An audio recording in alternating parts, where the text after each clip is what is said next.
This boy was trapped on a floating island in the abyss. His name was Sora Mukujima, just a normal boy. Now, he was alone in a world infested with monsters. At first, he only ran to survive, but eventually, he had to fight, because easy times create weak men, and hard times create strong men. 10 years later, he was already losing his sanity, as he continued absorbing the power of more and more monsters. 50 years later, he was still fighting, devouring monsters without stopping. Over that time, Sora massacred more than 4 million creatures. When he finally left the abyss, Sora was no longer human. Now he is the greatest beast in a world that has also been invaded by monsters. He was there again. It was melancholic. A floating island in the smoke, the Smoky Sky Island, with its ruined Western-style buildings.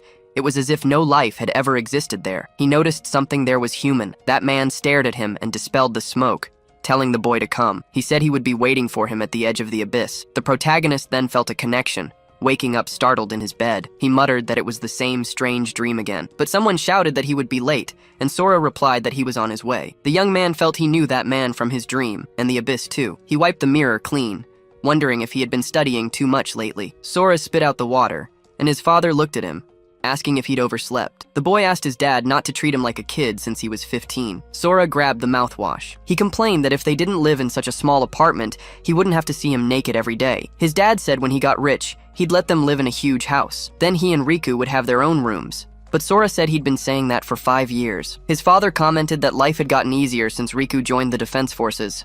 Sora agreed. It had been 3 years since his brother joined. He planned to join in the future too, and then it would be time to say goodbye to this lively life. To his father, who joked around a lot and wasn't reliable at all, and to his mother, who seemed strict, but loved them very much. Sora thought it was great that they were there, and if life could just stay this way, it would be perfect. But he always knew this peaceful life would end one day. What he didn't expect was that it would end like this. The tower came to them. The Sora of that time didn't know yet the amount of change that tower would bring to human history, but what he did know was that this tower was connected to his dreams. His brother had said to just follow the instructions, and he would be home soon. He promised in a weak voice. That was the night they lost contact with his brother. The news said there would be no problem as long as people stayed home, but it wasn't long before the broadcasts stopped too. And now the same information was repeated over and over on the radio. Then the order came to evacuate to a shelter. His mother left a letter for his brother when they went to the evacuation shelter. Everything they saw on the way seemed to point to one thing. The soldiers passing in their vehicles had expressions of despair on their faces. Their vehicles were covered in horrible claw marks, and from inside them came a horrible, rotting smell. His father asked what was happening to the world. At the temporary evacuation shelter, the rooms were packed with refugees, yet almost no one spoke a word. It was as if everyone was just waiting for their lives to end. His mother called her son, and Sora followed her. But even in the silence, there were troublesome people, and they did everything to make their presence known. One grabbed a child's hand, asking how he dared to steal his bread. The boy tried to argue that he didn't steal it. They had only given one loaf to each person, so the man had probably already eaten his own, but he kicked the boy in the stomach. Everyone there wondered if no one was going to do anything about it. That man just laughed, saying he wasn't full yet, and it should be fine to take this bread. So the situation was over, and this bread was his. It would only be for a few days. It's not like the kid would die. But Sora's father touched his shoulder and asked why he was doing this when he knew the current situation. The man told the old geezer to mind his own business. However, Sora's father shouted for him to give back the child's bread. The delinquent charged with his fist raised, telling him to shut up. Sora's father just landed a kick on him, making the delinquent fall flat on his back. He handed the bread back to the boy as the delinquent tried to get up. His father just gave him a cold stare. The delinquent wiped the blood from his mouth, complaining. He spat on the ground, saying he would remember this. Sora called out to his father, but he replied not to worry, that he'd keep an eye on that guy. Even in death, Sora would never forget that man. Eiji Kagawa was the bastard who took pleasure in bullying Sora during his school life, repeating the abuse every single day. Suddenly, a soldier entered, announcing it was an emergency message. Everyone must leave the evacuation shelter through the back and get into one of the trucks. A businessman questioned why. The soldier said it was confidential and he was sorry, but he couldn't say. The businessman pressed the issue, shouting that first they forbid them from leaving their homes for 2 whole days, and then they make them evacuate to a place like this without explaining anything. He asked what they were paying taxes for, but a loud noise caught everyone's attention. The soldier warned that they had arrived and everyone needed to run fast. Sora called to his mother and father to get out of there quickly. He had a bad feeling about what was happening. The soldier blocked the door, saying he couldn't hold them back anymore, and they needed to get in the vehicles now. But the door was broken down by several creatures with weapons in their hands. They were orcs, from what could be seen through the glass. Sora wondered what the hell was happening to this world. He ran, screaming for help because they were monsters. His parents urged him to hurry, running with the other people toward the truck. Sora shouted that it couldn't hold any more people and they should get in first. He lifted his parents onto the truck, but his father held his hand. People pushed him away, yelling not to bother with him because the truck was full. Sora cursed under his breath. Then he said he would go to another truck. He noticed that the other one was also full, and all the ones around him too. Finally, when he reached the last one, it was empty. He tried to climb up. AG extended a hand to him.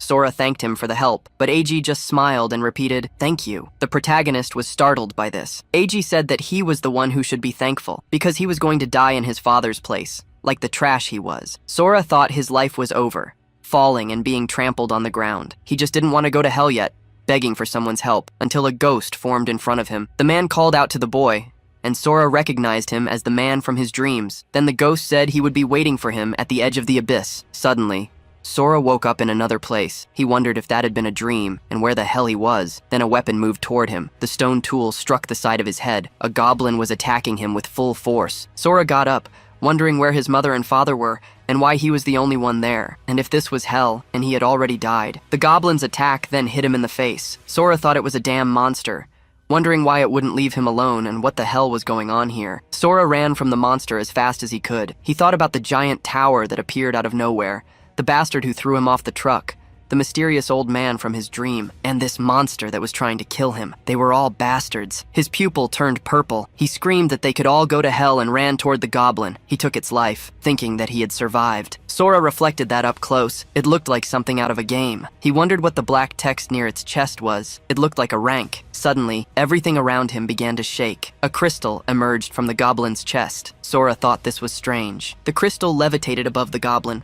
The stone moved toward him, entering his body in a single thrust. Sora realized all his wounds had been healed. Not only that, but he also felt much stronger. He wondered if he could level up by defeating enemies like in a game, and if there might be more of these things on this tiny island. It was better to investigate so he wouldn't get ambushed. Sora walked all over the place, but there were no monsters or other paths, and if he wanted to get out, that might be the only option. Seeing a floating structure in the sky, Sora started walking up the levitating stairs, thinking he was somewhere around the Smoky Sky Island. This didn't look good at all. In games like this, these are the best monster territories. If this were a game, he'd just respawn if he fell. But he didn't want to test whether this was a game or not. He finally made it to the top, as the stairs ended there. He then entered a cave. Suddenly, a torch lit up, positioned over a pit with a door at the bottom. Sora looked down at the door from where he stood. He walked forward, axe in hand. He realized he'd never seen these symbols before, but their meaning seemed to be entering his mind. The fragments belonged to the bearers, and by acquiring them all, he would earn the right to leave the abyss. Sora understood that he had to collect all the fragments to get out. Now he was motivated. On second thought, that monster wasn't even that strong. He was going to survive and get out of here. He opened the dungeon door. The first layer of the abyss was a 900-meter area, and the number engraved on that monster's body was a 1. The second layer was double the size, and one of the monsters had the number 2. The third was triple, and one of the 4 monsters had the number 3. The fragments were only found on the bodies of the numbered monsters, and they were the key to advancing. The higher the number, the stronger the monsters would be. The most worrying part was how difficult it was becoming to find more keys. The size of the area doubled each time he advanced, as did the number of monsters, but he was also getting stronger, striking one of the monsters with all his might. As Sora climbed through the layers, the variety of monsters kept increasing. On the 12th floor, he found the monsters that had attacked the shelter that day, but now, they were no match for him. There were so many monsters now that his senses began to dull. He reached the 21st layer with 1 million monsters. When he reached the 30th floor, the number of monsters had already climbed to 500 million. Finding the keys was like finding a needle in a haystack. Some of the numbered monsters were protected by groups of other monsters,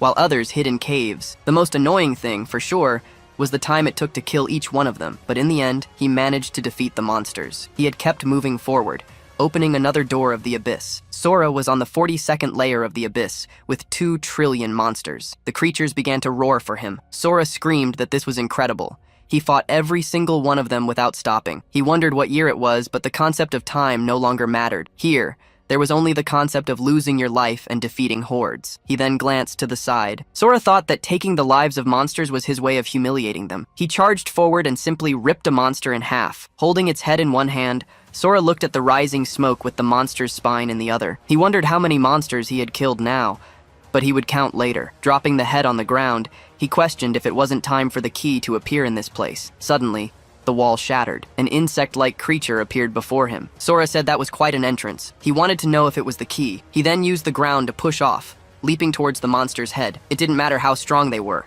It was always the same. Even the monsters that thought they were powerful were defeated in a single blow. Sora denied this immediately, because all that strength had lost its meaning. He then questioned where the key for Layer 24 was. It should have appeared by now. He screamed that he was fed up. That year, 20 towers suddenly appeared around the world. Before humanity could understand them, monsters poured out and nearly annihilated the human race. Most people lost their lives. That day became known as Judgment Day. Some survivors awakened and gained access to a mysterious system. Those who awakened gained overwhelming power. Human society was rebuilt, and the awakened founded hunter guilds. After all that had happened, Sora chased after a beast, yelling for it to show its stats. But he was surprised when chains grabbed the beast, and voices said it had just used a summoning scroll and they had to stop it. Sora wondered if those were human voices, and if that was an exit. A smile spread across his face. Since there was a way out, he leaped towards the monster. A system tried to warn that the abyssal summon was incapable of transferring more than 2 living beings. Sora thought he wouldn't let anyone get in his way. He stared coldly at the system and clenched his fist. Meanwhile, outside S City on Earth, a girl was running away. She thought she had to lose them fast. She was Yu Sonozaki, level 19. The girl tripped on a vine, falling to the ground. She thought this was bad. A female mage complained that this was a pain. The giant man beside her told her to hand over the scroll, since a level 60 scroll wasn't something a rookie could handle. Choji Shido said to hand it over, or he'd show no mercy, but Aika asked him not to kill her. Yu shouted that hunter versus hunter combat was forbidden, and they were breaking the rules. Shosei Toshiba, a level 38 barbarian, scoffed at the mention of rules. He replied that he made the rules here. She should hand over the scroll, and he might let her keep all her limbs intact. Yu said that if she were him, she wouldn't mess with her. Aika yelled that this was bad, and she was going to use the forced summon. Shosei insulted her, staring coldly as he prepared an attack and demanded she hand over the scroll, but his sword stopped in midair. Shosei realized it was a teleportation circle. Yu said that if she was going to die anyway, she'd take them with her. Shosei cursed that it was a forced summon. Aika replied that no one could control an advanced monster that was forcibly summoned like this, yelling for him to stop her now. Yu screamed for them all to die. A bolt of energy began to push all the awakened back. Shosei said the energy was overwhelming and that this wasn't good for them. An immense power flooded the area. The awakened said that it had finally appeared, but they were met with just a level 3 Cerberus. They started laughing, saying that all this fuss was just for a low-level monster. They had been wondering what kind of monster she would summon, since she'd risked her life to protect that scroll. But then, an arm burst through the Cerberus. Sora tore the monster apart with extreme ease. Everyone wondered what that was, if it was a humanoid monster. Yu then called out to him. Sora just repeated that he was out. He screamed that he had finally escaped that hellhole. He burst out laughing. Shosei said that his laughter alone was enough to make his body freeze. Aika wondered who this was. Sora stopped laughing and looked at her, approaching at a terrifying speed. He gave her a wide smile. He asked if this was Earth, and the girl confirmed it. Sora said he was finally back. He asked if she was cosplaying or something. Shosei charged forward, yelling not to underestimate the Tiger's Roar Guild, but none of his attacks had any effect on him. Sora just glanced back in anger. Shosei said that he's a monster. The protagonist started to see him as an orc. He then grabbed his neck and demanded to see his number. Shosei questioned what he was talking about. Sora realized what he was doing and let go of the man's neck. Shosei fell to the ground, having wet his pants. He got up, and the others ran to their boss. Sora just told them to get lost. Shosei screamed that he wouldn't forget this. Yu reflected that he had absurd power and horrible scars. She wondered who he was, because he couldn't be a monster summoned from the abyss by the scroll. Sora asked how many years it had been since the towers appeared. The girl said it had been 5. The protagonist wonders if this is really Earth and why she is dressed like that. Yu explains that a system appeared for humans. Sora asks if the world changed that much in the 5 years he spent in the abyss. The girl tells him that City S was hit by the 7th large-scale invasion. The protagonist reflects that it's where he was born. He then asks about the current state of City S, but the girl says it was completely destroyed, but they sent strong people there, so they should be able to take out the monsters. Sora asks which way City S is. Yu just points behind her, and the protagonist vanishes. She thinks that he went alone, but a mysterious man appeared, and it would be better to tell her sister. Meanwhile, Shosei's group walks through the city until a mysterious figure appears before them. They wonder who he is. The hooded person says they can feel his presence on them, so they have 3 seconds to say where he is. The 4 of them are terrified by this. Shosei asks if they're messing with him and what that was all about, but the person easily cuts them in half, saying the 5 seconds were up. All members of that group lost their lives. At the tower's vanguard, the headquarters of the Tiger's Roar Guild, a girl reports no signs of life from Master Toshiba's group, and Sonozaki's whereabouts, along with the scroll, are unknown. Her boss complains that they were trash, because those guys can't even defeat a level 19 summoner. Rich Mukai, the level 118 storm priest, says they all lost their lives in a single blow. She must find out who did it, and the secretary agrees. Richt orders them to capture Sonozaki and make her explain, because he will kill anyone who messes with his men. Suddenly, Sora rushes past him. Richt notes an incredible scent of blood and wonders who he is, because in that direction lies a fallen zone. He reflects that the invasion is on another level. There's no doubt powerful forces are involved, so the tower that has been dormant for 5 years has begun to move. He then orders all search parties to retreat. This was an emergency. Sora keeps leaping without stopping, until he reaches the fallen zone of City S. He thinks that in the 5 years he was trapped in the abyss, this place turned into a hell, but in the abyss, he remembers himself. He was just a weakling, but he became very strong, with his senses numb. He had almost become a monster, but the memories of his family kept him sane. The monsters he once feared, now, they're nothing but small fry. He then prays for his father, mother, and brother to be safe. City S, once full of life, was now in ruins. All the buildings were shattered as if a massive earthquake had struck, and yet there were no signs of monsters killing anyone. Since the people were evacuated, no one was supposed to be living here. He rips the door off and announces he's home, but everything inside was destroyed. Sora says he knew it would be empty, but came anyway, since this place was filled with happy memories. Then he notices something on the table. It was a letter where his parents said everyone claimed he had lost his life, but they both refused to believe it. So they packed his things and left them as they were. They are sure he will come back. They even organized his favorite clothes by size, from small to large, so he can wear new outfits. There's a map to Shelter 6 in the drawer, and when he reads this, he must go find them. They would be waiting forever. With love. Sora cries as he reads these words. He wonders how strong he is now as he looks at a knife. He cuts his hair because if he's strong enough to end this apocalypse, maybe he can get back the days he lost. He looks at himself in the mirror and thinks about Shelter 6. He heads east as the map showed, straight to Shelter 6.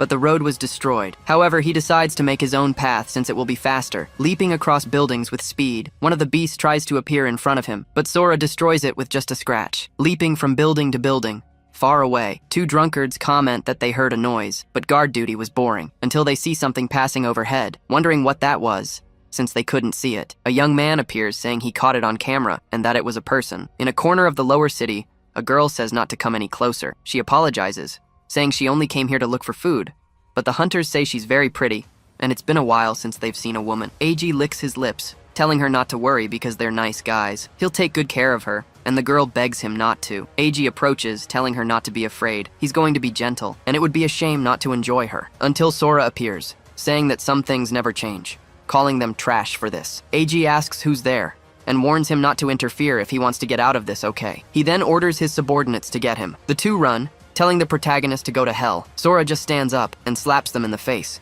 taking their lives with just a couple of slaps. A sword approaches his face, but Sora grabs the adventurer's arm and breaks it immediately. AG asks who the hell he is, saying he's part of the Tiger's Roar Guild, and if he touches him, the guild won't let it slide. Sora simply calls out to AG Kagawa, asking if he's forgotten the face of the guy he killed. AG recognizes him and asks if he's Sora, because that was impossible. Sora just stands before him. AG asks how he is still alive. The protagonist laughs at this, moving his hand at monstrous speed.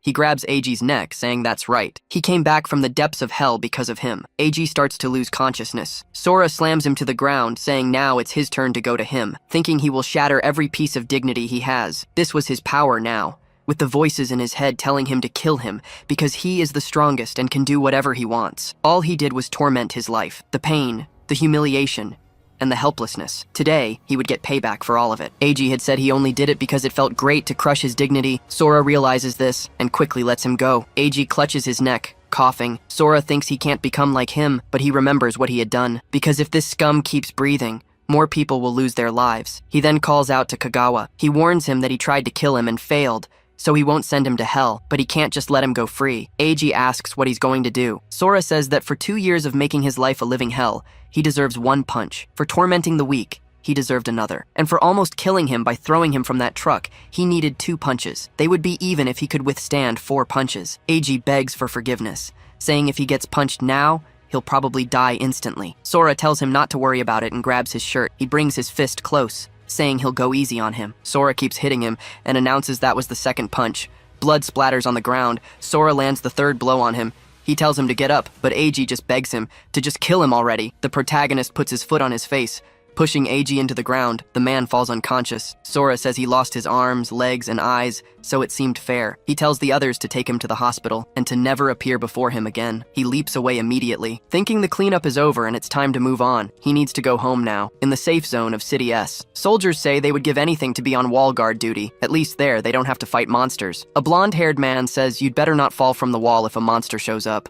They have to stay alert because you never know when one might appear. This is First Lieutenant Tanji Kagura, level 31. Shoki Matsura says this is a safe zone, and monsters rarely appear here as long as they stay vigilant. However, several creatures then break through. It was a level 45 Kraken spawn, a shell type. The soldiers start firing at it, but this only enrages the monster further. One of the soldiers complains that their weapons are useless because its level is too high. The monster then moves in for its next attack. Tanji yells for them to scatter. Now! But the Kraken spawn slams down, cutting soldiers in half. One of the soldiers screams Shun's name. He yells at the damn octopus to go to hell, swearing he's going to wipe it out. The fight against the Kraken spawn continues. The man approaches it with the box. The soldiers keep firing relentlessly, but suddenly they wonder if it has stopped attacking. The Kraken spawn just looks up at the sky. Everyone is surprised by this. Tanji asks if it got scared or something. The monster uses its tentacles to curl up into a ball, then just turns towards the sky. The soldier says he doesn't know what scared it, but this is their chance to win. He throws the explosives, telling it to go to hell. A massive explosion engulfs the octopus. The soldiers wonder if they managed to kill the thing, but the octopus remains coiled up in its tentacles, looking at them without a scratch. The soldier screams that this is impossible. A claw lunges toward the soldier, but Sora smashes the monster's head into the ground. The soldiers are left confused. Tanji says the monster got scared because of that guy on top of it. Tanji says he killed a monster that survived an explosion with a single attack. There aren't many S-rank destructive powers like that, and he thinks he's never seen this guy before. He has to find out who he is, no matter what, using his inspect skill. Tanji is shocked and says it's no use. He can't see his information. The system is telling him to show respect. Suddenly, he starts to fall. The soldiers ask what happened and try to call for the lieutenant. Sora looks back. He says he wants to ask something. He wants to know how far Evacuation Shelter 6 is from here. The soldier says it's 50 kilometers north, but he has to pass through Area X to get there. Sora questions him about this area. The man says it's where they are containing the monster attack, concentrating there to minimize damage from the fighting. The soldiers add that there are many rare drops. Sora wonders if he can get drops from killing monsters in the real world, and if it's really like a game. He wants to know how strong this monster was. The soldier replies that a level 45 is really powerful. Sora asks if that's enough to give them trouble, and wants to know how many monsters above level 45 are in the attack. The soldier replies that there are no more than 100. If there were many monsters like this, humanity would have been extinct long ago. Sora replies that he understands and thanks him. The soldier is left speechless, trying to call out to him quickly. He then says this might not be a reasonable request, but he asks him to go to Area X. If they have a strong hunter like him, he's sure many lives could be saved. Sora says the shortest path to Shelter 6 is through Area X, and the soldier confirms it. The protagonist agrees, and the soldier asks if he's going. Sora says that as he passes through Area X, he'll defeat any monster unlucky enough to cross his path. In the military camp near the front line, the captain sighs, looking tired. A soldier tells him he's finally awake. Tanji asks how long he was unconscious, and the soldier replies it was for 10 minutes. The recovery items dropped by the monsters worked instantly. Tanji asks about the man who saved them earlier. The soldier replies that he went north. Tanji repeats, "North?" He tells him to wait and repeat what he just said. The soldier says he was heading back to Evacuation Shelter 6. Tanji asks if he's going to pass through Area X. The soldier says yes, and that he didn't seem to care, leaving without hesitation. Tanji orders him to contact Central Command immediately. The soldier repeats, "Central Command?" Tanji thinks he has about 10 minutes. He should make it before the scheduled time arrives. The soldier reports that he sent a message on the emergency radio, but wants to know why they're contacting Central Command. Tanji explains that this operation is different from the others. The information was confidential, which is why they weren't informed. But Area X, which serves as the base for this operation, wasn't part of the monster containment region. It was a bomber strike zone.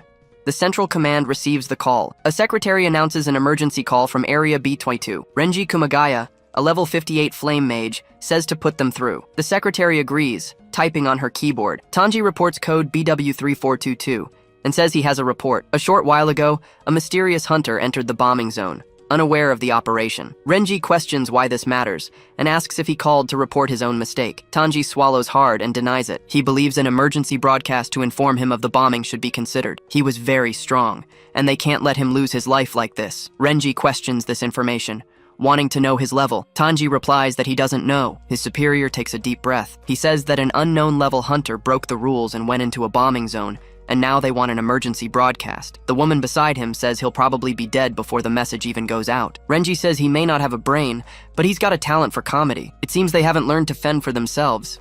It wasn't his place to interfere with subordinates, but if he reports to his superiors that he obstructed the operation's progress, he will be held responsible. The woman beside him, Mi Tonosaki, level 73, wonders if he's really going to hinder his own subordinates while they're facing such a powerful enemy. She thinks he's a complete idiot. Even so, Kagura, who was trained so carefully, was trying to save a stranger even if it meant abandoning the operation. She wonders just how powerful this guy was. Tanji waits anxiously for the transmission. Mi thinks for a few seconds. She calls for Lieutenant Kagura, trusting that he has no intention of interfering with their plans. But if he doesn't give a convincing reason, she will personally bring him before a military tribunal. Tanji is startled and repeats her words. Mi wants to know if that would be satisfactory for Major Kumagaya. He just scoffs in anger, telling them to give him a reason he can accept. Tanji says he defeated a level 45 baby kraken with a single attack. Mi is stunned by this. She says that means he's more powerful than an A-rank hunter, and wonders if he's an S-rank from the army. Renji replies that it's impossible, as all S-ranks are away on missions, and there's no confirmed signal in B22. He wants to know why he doesn't know his level, and if he shouldn't have been able to see it with the inspect skill. Tanji says that, about that, he couldn't see his level. Mi is shocked. Tanji replies that it's shameful, but after using his skill on him, he lost consciousness due to information overload. This means his level is at least 100. Everyone falls silent. Renji says it's true that this level of strength is rare, but it's not a reason to stop the operation. Nobuo Yuasa, a level 33 mage, agrees, as they can't abandon their military responsibilities for uncertain reasons. Thousands of troops from different units are involved in this operation, and there are enough troops to completely surround the bombing zone and the buffer zone. The original plan was for after the bombing. The soldiers in the garrison zone would defeat any monsters that scattered, but if an emergency broadcast is made, those monsters will react to the sound and gather in one place all at once. If that happens, the area will fall in an instant, and thousands of soldiers will lose their lives. Saving one life in exchange for the lives of tens of thousands of soldiers. Even if he's an S rank, it's a risk they would never take. He apologized. Tanji is stunned by this. Mei also remains silent, but she says that in that case,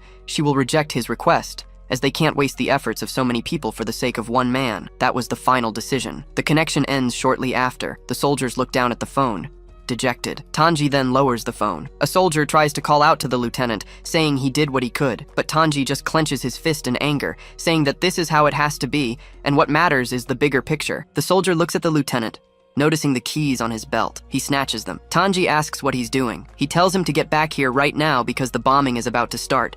But the soldier says there are still 6 minutes left. There was still time. He heads for a car. Renji shouts, asking if Private First Class Shoki Matsura wants to be court-martialed and ordering him to come back now. But the car continues to speed away. A soldier beside him asks if they should bring him back, but the lieutenant pulls down his cap and says it's all right. He made his decision. He knew what he was getting into. Shoki thinks to himself that he has to make it in time. What Matsura didn't know at that moment was that the man he was trying to save would become the hope for humanity, splitting a high-level monster in a single blow. Shoki complains that he's lost his trail, wondering where the hell he went. This was the fastest route, and he still had 4 minutes. He figures if he can't find him, it means he's moving faster than the car. Area X was just ahead. If he uses the megaphone, the man should be able to hear him, but that would also alert the monsters. With less than 2 minutes left, Shoki turns on the megaphone, deciding it doesn't matter. He then sighs into it, activating the loud broadcast. He thinks of himself as a disgrace to the army. Then he takes a deep breath, looks at the megaphone, and shouts that he's the soldier he helped earlier. "This area is about to be bombed. You need to fall back now." He repeats the call to evacuate, and Sora hears him. He questions the area being bombed and realizes that's why there were no other hunters around. The monsters themselves aren't a threat, but he doesn't know if he can survive the heat of the blast. He has to avoid unnecessary risks. That soldier risked his life to come all the way here and warn him. He can't let him die here. Shoki wonders if he heard him. In the final minute, all the monsters turn in his direction, stomping on the ground. Shoki realizes the monsters were truly drawn to him. He turns the steering wheel, saying he needs to get out of there. He speeds up as the final seconds tick down, yelling that he's still there, but one of the monsters falls to the ground. Sora then knocks on the window. The soldier says, "Thank God you're alive!" Sora wants to know what he meant about this area being bombed, but Shoki realizes there's only 1 second left. He screams, "Time's up!" The soldiers begin to drop the bombs from the planes. Everything in the city starts to be destroyed. Rocks fly towards the car. Sora moves quickly, and a rock rises from the ground.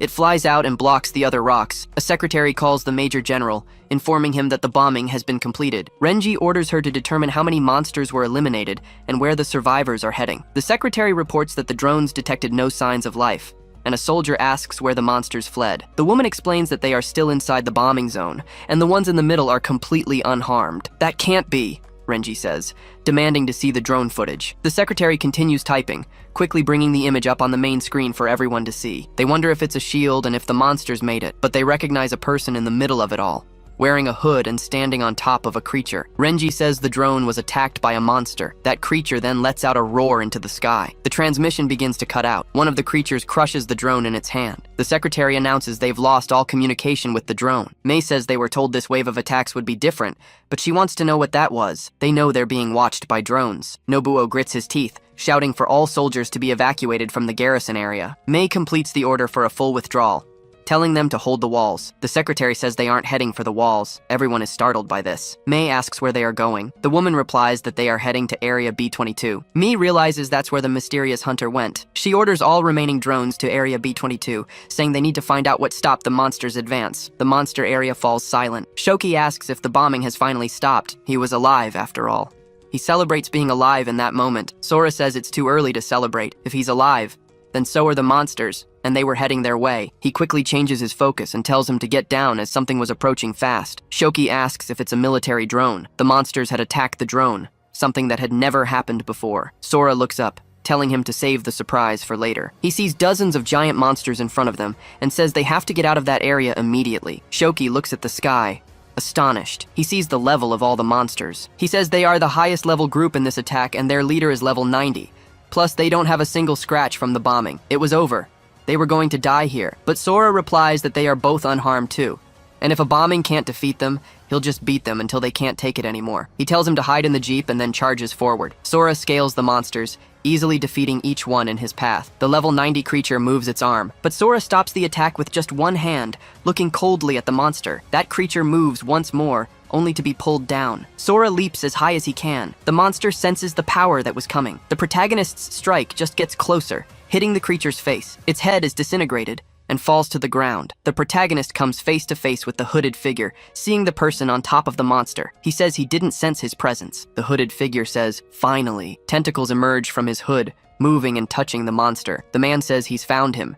He calls him the Seed of the Abyss and says the thief must return what is his. Sora asks what he's talking about. The man responds that for the crime of taking another's power, he must pay with his life as an attack approaches. The claws move towards Sora, but the protagonist just catches them in his hand. He says if this is all he has, he won't be able to take his life. An attack comes from above him, with the giant monster slamming its palm down on the protagonist. A drone films this from above. The man thinks that Odin's crow is watching, but dismisses it as a human-made imitation. Sora holds the claw and gets the man's attention, saying that if he wants to take his life, he'd better attack more seriously. He then moves his spear, approaching the monster's body, but it begins to vanish. Sora wonders if he disappeared. The man says it's disgusting to be watched by these repugnant humans. These low-level creations disgusted him. He points a finger at the drone. One of the monsters smashes the drone with its feet. The man then orders them to take down all observers. In a building far away, a soldier complains that his drone was destroyed.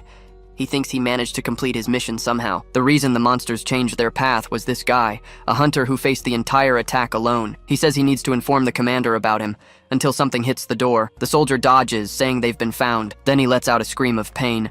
The man laughs, ordering his servants to kill everyone. Sora looks down in anger, remembering Shoki saying that with a strong hunter like him, many people could be saved, and he had gone there to warn him. Shoki says something is stuck in the car. Sora grinds his teeth in anger, saying that to hunt an enemy, you must start with the leader. And if you want to save as many people as possible, you must defeat your enemies as quickly as possible. That giant monster moves its hand. Sora quickly dodges the attack. He thinks that after the man's fusion, the big monster's attack power increased, but he notices the power on the ground, saying that this guy is very persistent. Sora then questions it, because this guy looked like him.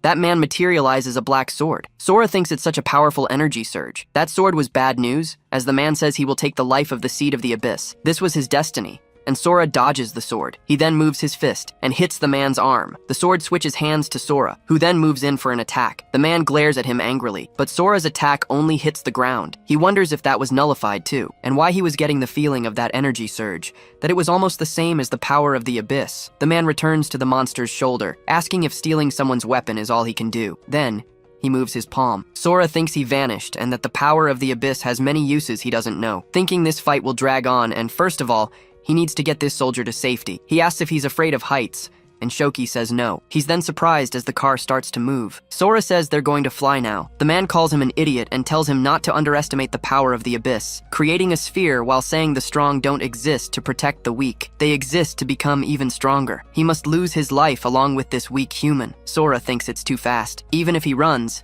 it will catch up, and in that case, he'll just crush it, leaping toward the sphere. Sora then moves his fist, hitting the sphere and wondering if it worked, but he notices there was no impact and that it was the real body, until he hears a scream behind him. That abyss power then hits the car. Sora tells him to get out of the car, now. Shoki says not to get close, but the energy tells the pitiful lamb not to be afraid. The protagonist then looks down. Those spikes pierce the car, saying it will take him home. Sora steps on the spike, saying, "This is bullshit." The man gets on the car, telling him not to get worked up. Sora grabs a part of the spikes. The abyss energy says he hasn't lost his life yet, and was even going for him, using necromancy on the body. The man says watching everyone you care about lose their lives in front of you is the beautiful destiny of the seed of the abyss. Sora just looks at him coldly, asking if he also takes pleasure in trampling on people's dignity. The man laughs while controlling the energy, saying there's no need to state the obvious, then uses the obsidian storm. The blows hit Sora's body and clothes.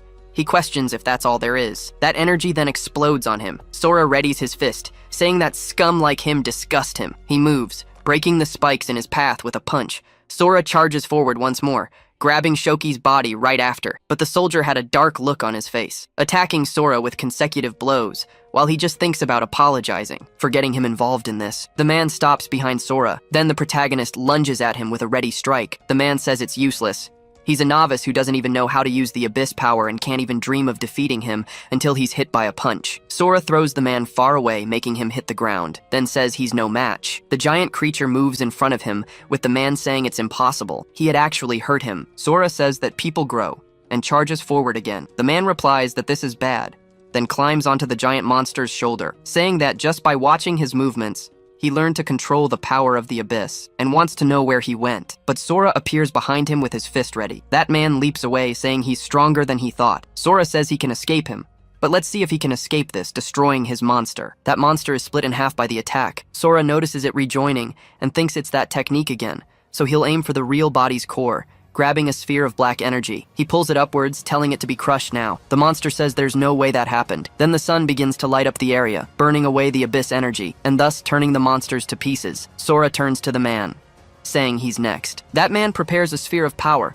saying he'll remember this, activating his shadow unit. Several monsters approach with bloodlust, heading towards the sphere. That blood energy goes to the man. Sora defends himself with his arms, and his clothes are torn. He is then surprised, seeing that the man had fled. He then wonders if he used a technique like that just to escape, complaining that his clothes were destroyed. But it's a good thing the photo of his father and mother was intact. He opens the car door, saying this guy probably has a family waiting for him too, taking the necklace he was wearing.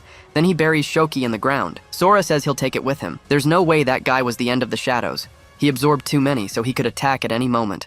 The protagonist remembers him saying he would watch everyone he cares about lose their lives in front of him. It was his beautiful destiny, as Sora reflects that he can't let him reach the evacuation shelter first, leaping right after, because he has to get there as fast as possible. He moves away from Area X. Other drones advance there. May tells the squads to check the area carefully, make sure not even a rat gets through, and remain on high alert. Other soldiers climb the mountains. One of them calls the director and says the monsters have already been defeated. May says she knows that, looking at the area with concern. While reflecting that they had already been destroyed, May orders them to check the drone data and report any and all information, reflecting that there are clear signs of battle, and the strong hunter Lieutenant Kagura mentioned had survived the bombing and wiped out the wave of monsters. Until someone calls for the director, saying that this drone's memory card was still in good condition and they will view the information now. May says she'll take a look, reflecting that Private First Class Matsura went to the bombing zone and the person next to him must be the strong hunter. Those soldiers approach the body. One of them looks at the items on the ground, noticing a special energy potion, an ancient A-rank royal dagger, and an unidentified golden cube. Another soldier asks what he found. That soldier clumsily hides his items and says it's nothing, but his superior tells him not to lie, climbing down right after, and asks if this dropped from the boss, as they look like rare items. Taking items obtained by the unit for oneself is a crime, and he knows what he has to do. The young man looks at the items in his hand, asking how they were going to split it. His superior tells him to relax because the only thing he wants is the cube. That soldier says no, because it's certain there's a legendary item in a box like this. However, his superior touches his shoulder, telling him not to get the wrong idea, as he has no choice. He's left with the cube as the young man walks away. He thinks he's finally obtained a golden relic. At Evacuation Shelter 6, Sora says he's finally arrived. Looking up at the walls, he reflects that they haven't been attacked yet. Some people look back, noticing Sora walking around shirtless. He reflects that he doesn't feel his presence nearby, and in fact, he doesn't sense any strong presence. But if no one strong protects this place, it'll be destroyed sooner or later, until a monk stops in front of him. Sora wonders if he's blind. The monk says he has a strong aura, and that the boy must be from the outside. Sora confirms all of this. The monk laughs, saying it's a relief. He has no ill intentions, and just wants to buy information about the outside world. Having the information he desires would mean a great deal to him. Sora wonders if that's the currency used there, and says that if it's something he knows, he'll answer. The monk agrees, but the protagonist says that before that, he'd like to ask something, because a monk calling him Your Excellency must be an act. The monk says he saw right through him, and that this outfit is just a hobby. Sora asks if hiding his eyes is a hobby too. The monk thinks he's a troublesome guy, saying that he recently contracted an eye disease. Sora thinks to himself that even with the monk's eyes covered, he can feel a terrifying light coming from them. He must have his reasons for hiding his power. It seems a wolf in sheep's clothing is hiding in the shelter, so he asks what the monk would like to know, and the monk says it's finally his turn to ask. He'd like to know what's happening outside. After all, they've gathered armed soldiers on the walls and must be gearing up for battle. He's sure the general public hasn't noticed, but he heard explosions outside, so he wants to know what was going on. Sora says he's not sure, as he was on a task when he heard an explosion from the southwest and got scared. The monk thinks he's also hiding his power, but he thanks him, saying he helped a lot, and Sora replies that it was nothing. Sora wonders if the monk is out here alone, following such vague leads. He wants to know how many fighters of this caliber are around, and he can't cause a scene either. Besides, they're letting someone as suspicious as him walk around freely. Maybe humanity's guard is down because they're facing the same enemy. Sora goes to a clothing store, thinking he bought some new clothes with the money the monk gave him. Now it was time to look for his parents. He's going to start the old-fashioned way, calling out to a young woman nearby, asking if she recognizes the couple in this photo, but the woman gets scared right away, saying she doesn't know them as she backs away. Sora thinks she reacted as if she'd seen a ghost, and he wonders if everyone here is on edge, until he sees a delinquent, who calls out to the protagonist right after. Sora asks what he wants, letting his aura flare. The delinquent says he doesn't look like he's from around here, and he's going around bothering people with a photo in the middle of the night. Sora asks if he knows these two, and the delinquent says he was bothering everyone, but he wants to know why he has a picture of them, and what he wanted with them. Sora replies that he's their son. The delinquent asks if he was the boy with black hair, backing away and asking if he's kidding, but a truck suddenly loses control, heading right for Sora's back. However, the truck is crushed against him. The delinquent is shocked by this. Sora apologizes and asks if the delinquent can repeat himself, not even feeling the impact. The delinquent is terrified by this display, saying that it was him and it's been a long time, but he just has to go down the street to find their house. Sora thanks him and says goodbye, while the delinquent tells him to take care, waving non-stop at the protagonist. But then he runs off, thinking this is bad and he needs to get everyone together. Sora notes that a thug knows where his parents live. Thinking about it, his father was kind to everyone he met, his mother too, and people always take advantage of good people like them. But it's okay, because he's here now. Arriving at the street, he comments that this must be the place. Seeing a huge mansion in front of him, he wonders if they live there, but he thinks that with so many deceased, there must be many empty houses. He knocks on the door and hears his father's voice ask, "Is the work for today done?" Then he opens the door, welcoming him in. Sora is then surprised, seeing his father with the appearance of a Yakuza who doesn't recognize him. Sora says it's him, his son, and repeats his name. His father is completely confused by this. They both sit down at a table. His mother enters the room, apologizing for the delay. She asks if they've talked. The father says yes, but he can't believe it, since he's a completely different person from the Sora they knew. In moments like these, they need that. Sora asks what that is. His father says it's an exchange of secrets between father and son. He adds that he doesn't want to expose this to his wife, but if Sora doesn't give the answers, he won't get out unscathed. If he says anything suspicious, the assassin will take care of him. Then, someone in the ceiling says they understand. Sora reflects that his father has a henchman and is still cautious, but with security this tight, he can relax. So his father asks if he accepts. Sora thinks the henchman should be careful, because he's about to hear things he shouldn't. Saying that every weekend, his father had cooking classes with the housewives support group. His father wonders how he knows that. The henchman reflects on this, picturing his boss. Sora adds that he also had secret ballet lessons every week. The henchman then imagines this scene. The father is surprised and looks at the henchman. He gets scared. Then the energy in the room grows heavier. The father says that may be true, but you don't have to be his son to know that. Sora asks, "How about I say something about your family?" The father wants to know if he really knows something like that. Sora confirms and tells him not to say he wasn't warned. His father tells him to go ahead, completely apprehensive. Then the protagonist says that the Japanese sword was just a replica. The henchman reflects on this information. His father tells him not to be ridiculous and asks if he has any proof. Sora replies that the hilt has his brother's bite marks on it. The henchman wonders if those weren't from when the family head was tied up, then bit the blade and defeated 38 people. Sora draws the blade from its sheath. The henchman thinks he talks a lot, but is sure his real goal is to catch the boss off guard and attack. Sora presses the tip of the blade against his hand, saying that it also retracts. His father calls him an idiot, hugging him and saying he thought he had lost his life. It really was his Sora who was home, and if he only knew what they'd been through. They searched everywhere for information about him, and before he knew it, he ended up becoming the boss. Sora says that now the boss is in tears and asks if he can tell the person upstairs to come down. His henchman reflects on the head of the family, who has lived his whole life surrounded by blood. He's never seen anything like this before. Moreover,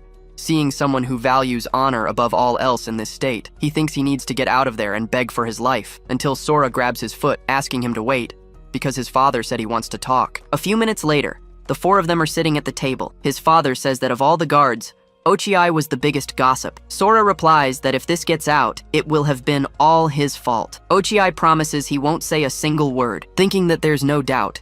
They really are father and son, but the mother tells them not to threaten him. Ochiai turns to the madam, moved. However, she says he better not say a single word. Ochiai lowers his head in agreement. The father says he was so happy Sora didn't mention farting or snoring in his sleep, but the mother points out that he just brought it up himself. Sora thinks it's like he's just stepped out of the abyss all over again. He was home now, until the door opens. That delinquent from before calls out to his boss. "There's a white-haired kid looking for you," he says. He falls silent when he notices the protagonist there. Sora asks if he's talking about him. The delinquent suddenly gets nervous. Startled, he says, "So it was you," he adds. "You may be strong, but there are a lot of us here." He asks if Sora is planning to do something to his boss, and if he's from the tiger's roar, but Sora just grabs his legs, staring at him coldly. Then he asks why his father doesn't introduce him to his men. His father says this is his son who disappeared 5 years ago but has finally returned. His level is, but he quickly realizes he doesn't know his level. Sora says he doesn't have the system, and everyone is surprised. They ask how he survived in the Fallen Zones for 5 years without a system. One delinquent says that if he doesn't have a system, then no matter how much he trains, he can't get past level 10. Another delinquent asks what the hell this is, since he kept saying he was strong but was just a beginner without a system. The one with his hair tied up says he must have been mistaken about it, but if he's a beginner, he wants to know how that earlier impact didn't even scratch him. The protagonist looks down coldly, asking if he wants to try and see his level with the system. The delinquent is confused by this, saying that since Sora doesn't have the system, he doesn't know the basics. If you have the system, you can see monsters' levels, but you can't see others' levels without the inspection skill. His father says it's rare and few hunters have it, but the delinquent adds that the boss does. Sora asks his father to take a look, reflecting that he wanted to get some information about the abyss. Everyone gathers around the father as he prepares. Sora asks if his mother isn't going to check. She replies that more than that, she wants to stay by his side and already knows anyway. Everyone is surprised when they see Sora through the system. His father says that no matter how many times he tries, he gets the same result. He can't see any information. There could be two reasons for this. Either it's happening because Sora doesn't have a system,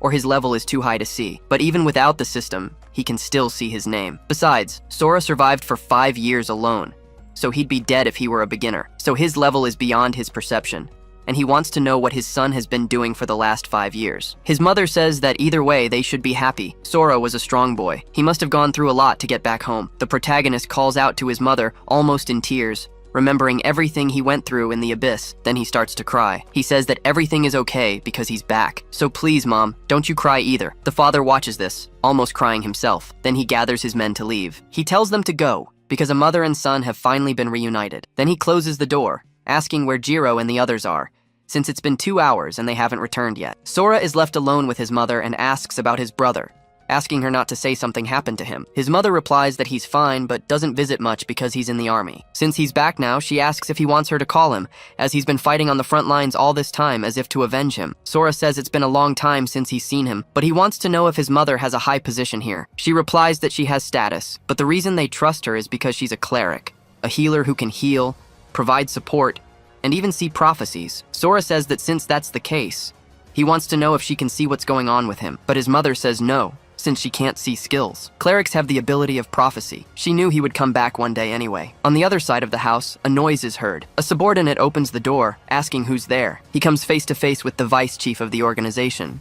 The chief welcomes Jiro Iwashima, the vice president of the United Guilds, but he asks, "What's with that look on your face?" He also asks if something happened, since he'd asked someone to keep an eye on things. Jiro says that just as he suspected, the tiger's roar is connected to the army. They delivered the monster carcass.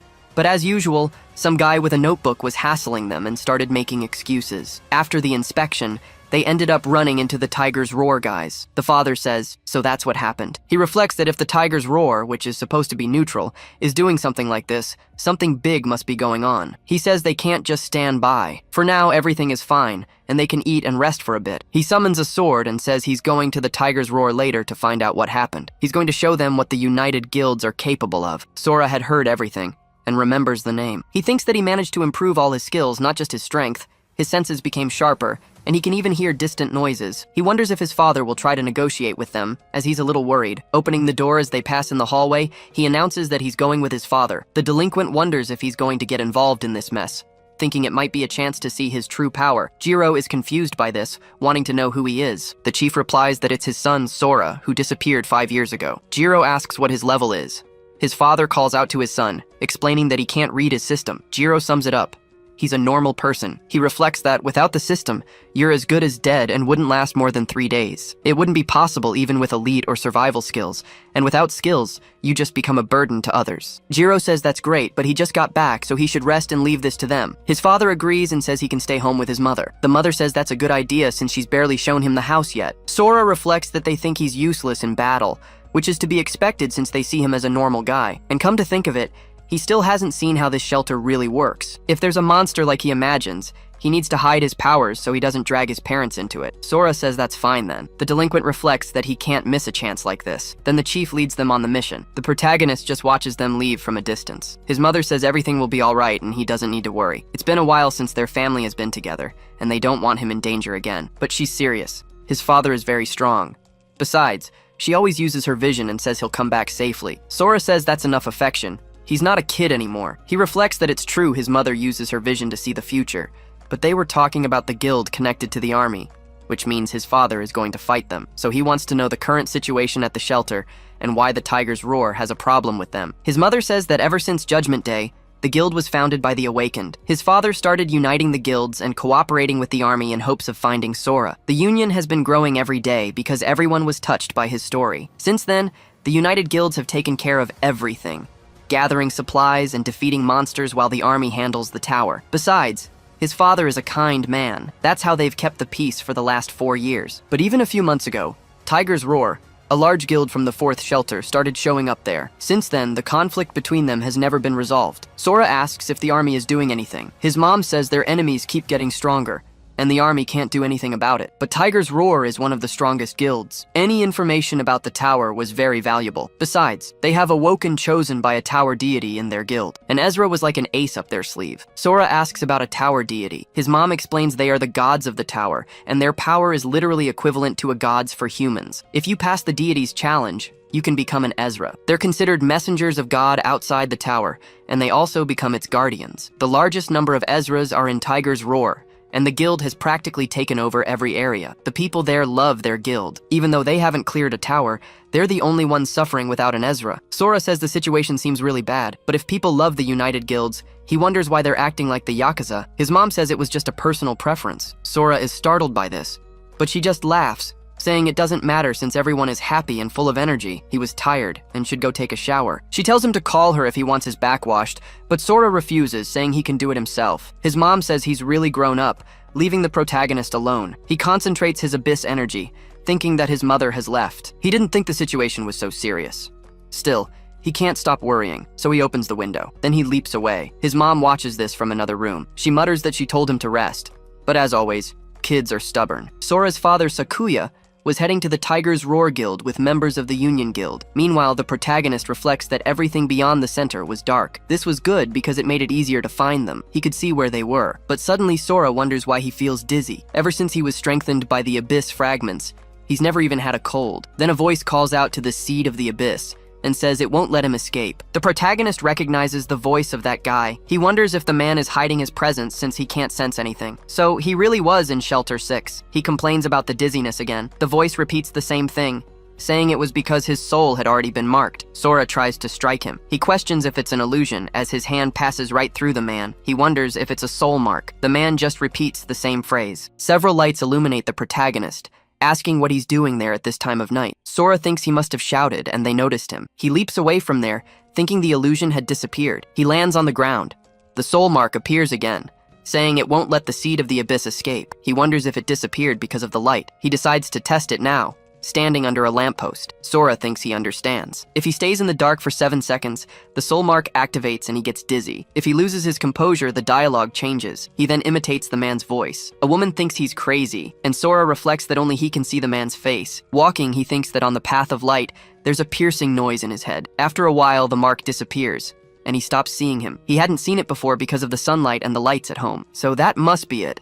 As the soul mark appears again, Sora reflects that the man might be able to find his location. He could launch a surprise attack at any moment, so he can't let his guard down. But first, he has to find his father. He tells the man to shut up, while a woman gives him a strange look. Sora walks on without saying a word. A car passes in front of him, its headlights on. He confirms that it doesn't appear in the light. If it's like his mom said, the United Guilds are no longer useful to the army, so his father might be in danger. He doesn't know how many strong people are in the shelter, but there's no way the army would ally with the Tiger's Roar Guild just to stand by. There's a high chance they'll try to destroy the United Guilds. In that case, he will protect his mother and father, even if it means taking everyone's life. He stops in his tracks, wondering if they can really go back to those peaceful days. Then, a crowd gathers in front of him. Sora says it looks like he's arrived at the right place. He wants to know how his father is going to handle the discussion. He remembers him saying that in a conflict, violence should be the last resort. A young Sora says he understands. He wonders if his father will wait until the last moment now. Then, Sora notices something. The executives tell everyone to get out of the way because it's starting. It's been a while since the chief drew his sword. The last time he left a scar almost 20 meters long on his opponent. Sakuya prepares his energy, telling Tsuchita to get out of there. He moves to face him, making an immense cut in the building. Everything in its path is destroyed. Sakuya continues to smile. The other guild members cheer at the sight. Sora is just stunned. Sakuya sheathes his katana, securing it. Sora taps an executive on the shoulder, asking if the chief has always been like this. He says the chief is known for getting into fights quickly. The subordinate asks if he didn't know, as his chief is famous for his quick temper. Sora questions if he doesn't say violence is the last resort. The executive comments that he said that at the beginning, believing the military would fix everything. A lot has happened since then.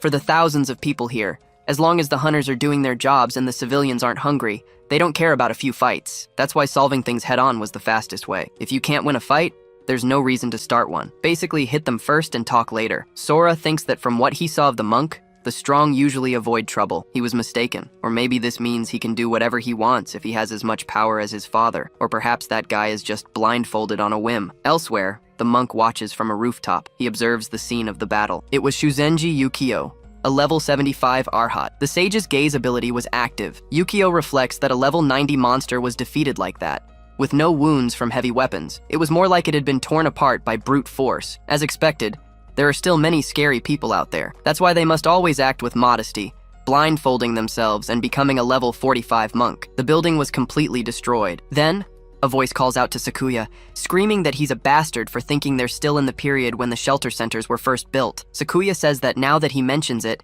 things have changed, but there are still annoying people like him. He should have taken his life back then. The man says to just do it now, or maybe he's too scared. Sakuya replies that he can't just let that comment slide. He draws his sword once more. The man trembles with fear. He thinks he's provoked him enough and it's time for him to show up. Or maybe it wasn't enough. He shouts that Sakuya is a mere coward who can't even use his own sword. They all need to become food for Tiger's Roar. Sakuya charges forward, calling him trash.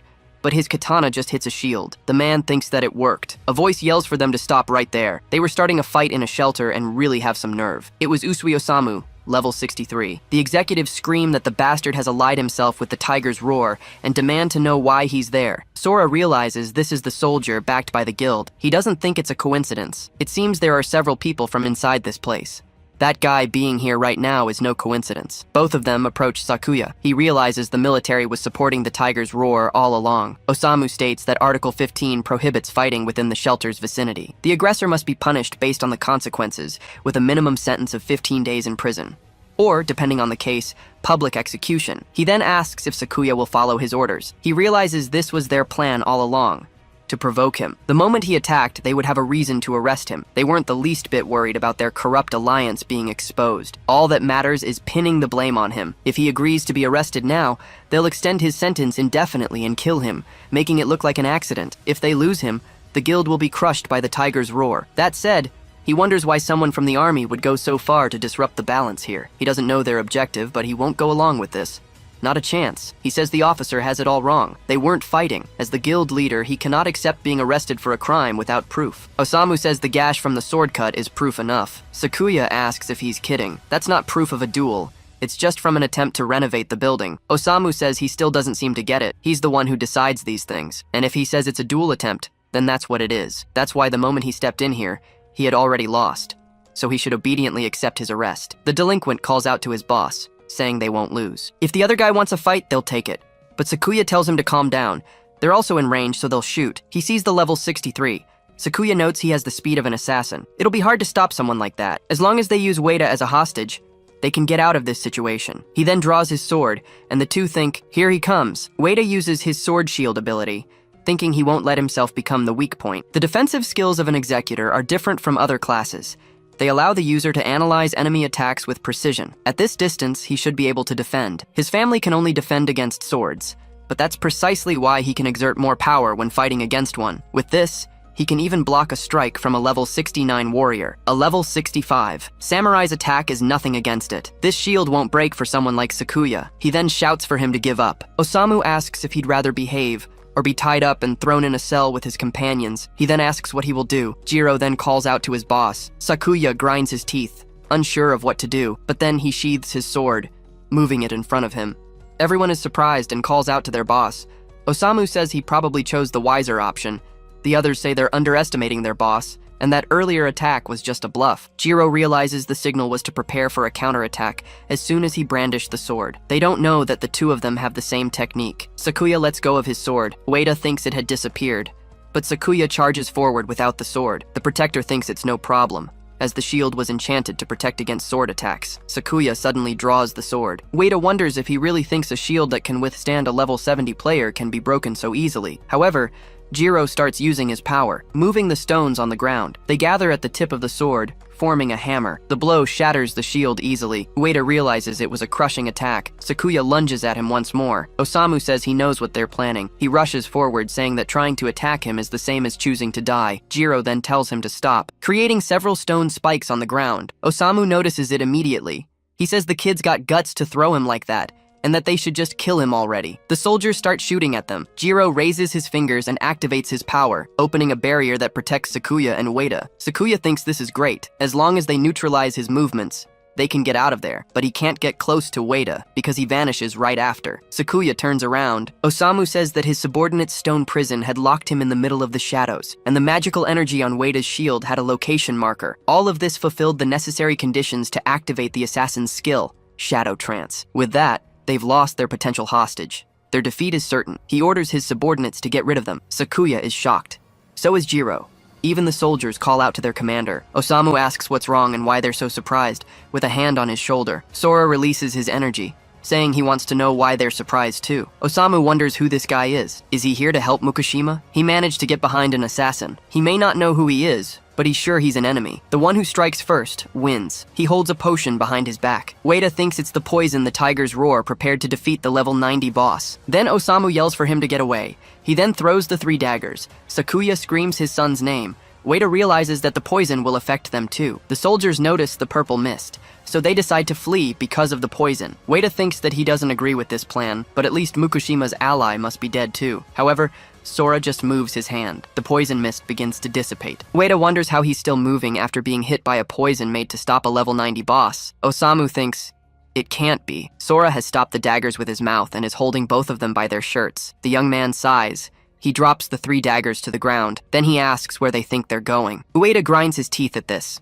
Regardless of their class, every player has 5 attributes: perception, intelligence, strength, agility, and constitution. If he can withstand that poison, then his constitution is comparable to a level 100 player. Sora tells him to have his men lower their weapons. Osamu looks back angrily. He grabs his arm with his shadow empowerment. Osamu lifts his feet off the ground. He gets Sora in a headlock while telling him to shut up. Ueda thinks this is his chance. While he's busy getting out of the headlock, Ueda uses his power, but Sora just dodges easily. Then he throws both of them far away. Sakuya just sees the 2 of them fly past him. They both crash into the stone wall behind them. Sakuya covers his face from the dust. He sees the two of them defeated. Osamu uses his shadow powers. Sora then looks back. The man says that even if he's strong, he doubts he can resist his shadow trance. He tries to stab the protagonist from behind, but the dagger just stops. Osamu realizes his body is as hard as iron. He can't pull his knife out. Sora then moves his fist. He pulls the dagger from his back as Osamu retreats. The assassin realizes he was hurt just by the force of the wind. He needs to fall back, but Sora is already in front of him. He slams his face into the ground. Osamu thinks he's too fast. The protagonist then gets up. Jiro is dumbfounded by this. Sora walks over to his father, holding Osamu's body in one hand. The soldiers look at each other, terrified. The protagonist says he'll leave the others to them and is going home. Sakuya simply agrees with his son. At the Mukujima's home, his mother asks if it's over, and Sakuya confirms. Jiro asks if they admitted to anything, but Sakuya says no, since they all stayed silent. It doesn't matter. At least they know the Tiger's Roar Guild's position. They'll have to stay on alert for a few days. Putting their plan aside, he wants to know what his son has been doing for the past 5 years. Sora says that after seeing their conflict, he realized what he had done. He fell into a strange realm 5 years ago and spent all that time defeating monsters. It must have been one of the towers he was trapped inside. Then Sora told them everything that happened in the abyss, explaining that in the end, a summoner brought him back. Sakuya says there are a total of 16 towers, but none match his story. Sora replies that it must have been an unmapped one. Jiro says that if this tower is near Shelter 6, they can prioritize clearing it. Sakuya comments that he was happy to see his son was alive. Jiro laughs, saying he came back billions of times stronger than all of them. His mother replies that it doesn't matter what happened, as long as he's home. His father says their family will never be split apart again. Sora notices his father has as many scars as he does, but he'll never abandon them again. Suddenly, the light in the room goes out. Sora starts to feel dizzy. Sakuya asks if it's a blackout, and Jiro says the forecast called for heavy rain and thunderstorms tonight. Sora thinks this is bad. That man's voice says he definitely won't let him get away this time. He thinks he has the audacity to show up again. That said, he seems to be saying something different this time. The problem is, not even his mother and father, who can use powers, are able to see him. Suddenly, the curse dissipates. He wonders if it disappeared, but then notices it only separated from his body. The man says it's been a while. Sora thinks it's gained consciousness. However, it doesn't seem to have materialized yet. It's probably just a hallucination he can deal with later. The man approaches and asks if he's really going to pretend he can't hear him. "And do you really think I'm still just a hallucination?" he asks, trapping Sora's eyes. Then, his vision goes black. Sora thinks, "My field of vision is gone, so it wasn't a hallucination." Everyone in the room notices. His mother calls out his name. Sakuya asks what happened to his eyes. His mother tries to use purification, but the system says the user was not under a curse. Sora thinks he actually materialized. This is bad. My father and the others are in danger. He slams the man against the wall. His parents can see him moving the darkness. The man asks what that was for, and if he's scared. Sakuya asks if the enemy is there, as he can't see anything unusual. His mother says she can't see anything either. Sora asks why this bastard is after him, but the man says he's misunderstood. Speaking of which, he introduces himself. "I am one of the nobles of the divine winged race, the god of darkness, Fodel, and you, from the depths of the abyss, absorbed the divine power my race cast away there. To be precise, the power of darkness. You managed to escape the abyss on your own, and that's drawn the attention of the divine agents. They're gathering right now, so if you don't want to lose your life, you'd better go back to the tower." Sora thinks about the divine agents. It's probably related to what his mother said about the Ezra. Sakuya says he doesn't understand anything, but the situation seems dangerous. His mother tells him to wait, as they need to watch their son. Sora says he can take on even gods. "Even if you gather countless of them, what do you think you can possibly do?" Fodel tells him not to get cocky just because he got lucky and defeated him once. "Ever since the twilight of the gods, the divine power of the winged has vanished. Your power is nothing compared to what they once had." Sora asks why he should believe him. Fodel bursts into laughter. "Don't believe me if you don't want to, but you'll regret it when the blood rain begins." Sora falls silent. He thinks he has no reason to believe this guy, but for some reason, he feels Fodel is right. A sudden noise interrupts them. Divine energy floods the room. At this, Fodel starts screaming in pain. Sora realizes his vision has returned, but Fodel is writhing in agony. A voice says, "I believe him." Sakuya recognizes the voice and calls out his name. Sora realizes that's the monk from the city entrance. He then asks if they know him. Sakuya says he's not just an acquaintance. He's the man who co-founded the guild with him. Fodel screams for the damn monk to let him go, and Sora asks if the monk can see him. Yukio says that given the emergency, they need to talk. Sakuya demands to know what the hell is going on. The monk says he'll explain depending on how his conversation with Sora goes. A little while later that night, Sora begins to ask about the emergency situation.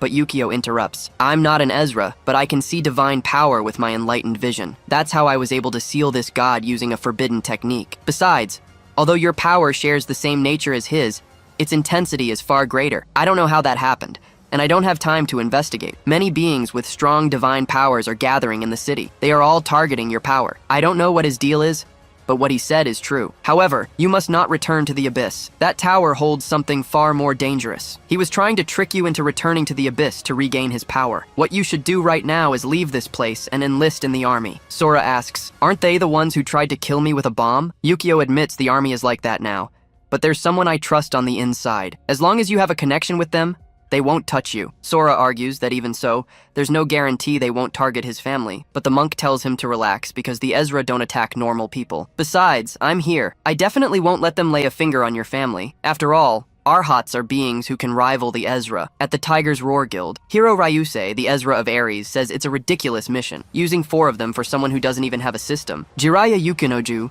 the Ezra of Hades, says that according to their intel, Sakuya's son, who was missing for years, has entered the tower. Someone that pathetic as a guy Hiro could handle by himself. Hiro asks, what did you say? But a hand touches his shoulder. Dugami Rimu, the Ezra of Athena, stops their fight. Mukai Licht says he'll be participating in this mission as well. Iwagaya Kaichi, the Ezra of Hermes, asks, the chief too? Mukai replies that it's a direct order from Zeus. The brat named Sora must die. Furthermore, the 16th tower is near Shelter 6. The Alliance remains stubborn and has refused our proposal. So, we'll act alone. That's why this time, we're not just getting rid of Sora, but also his parents, the leaders of the Alliance, he says, revealing himself as the Ezra of Zeus. Back at the Alliance Guild, Yukio says, that's everything. Now you need to go meet Mei at the central base. Since she's an acquaintance of mine, I'm sure she'll take good care of you. Also, you should check the Curse Circle. If war breaks out, not even the Tiger's Roar Guild will be able to do anything. Yoi says the Alliance established its base here for a reason, and that Sora can rest easy. Sora simply agrees. About 15 minutes later, the monk is waiting by the door. Suddenly, the leaves begin to rustle strangely. Yukio thinks they're here. Dark energies begin to flood the area. But Yukio activates his golden bell curtain. The energy immediately rebounds. Everyone inside defends against the blast, but the 4 Ezras were already at the door. Yukio notices their numbers, along with Mukai, who approaches from behind. The others make way for him. Then they call out for their boss. Yukio thinks that even Mukai showed up and wonders what's going on. Mukai calls for Yukinoju, and he understands the order, gathering his energy into his fingers. The energy begins to circle the entire house.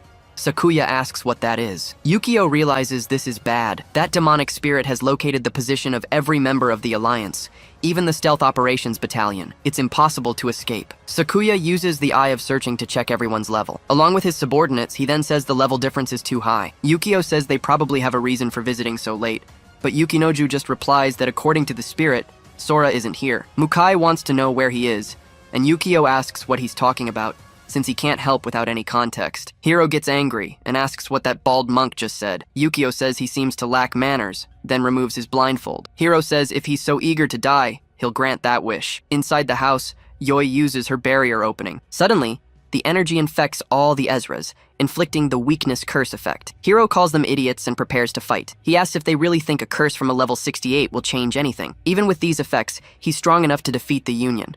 However, Yukio simply catches his fist. Hiro is completely stunned by this.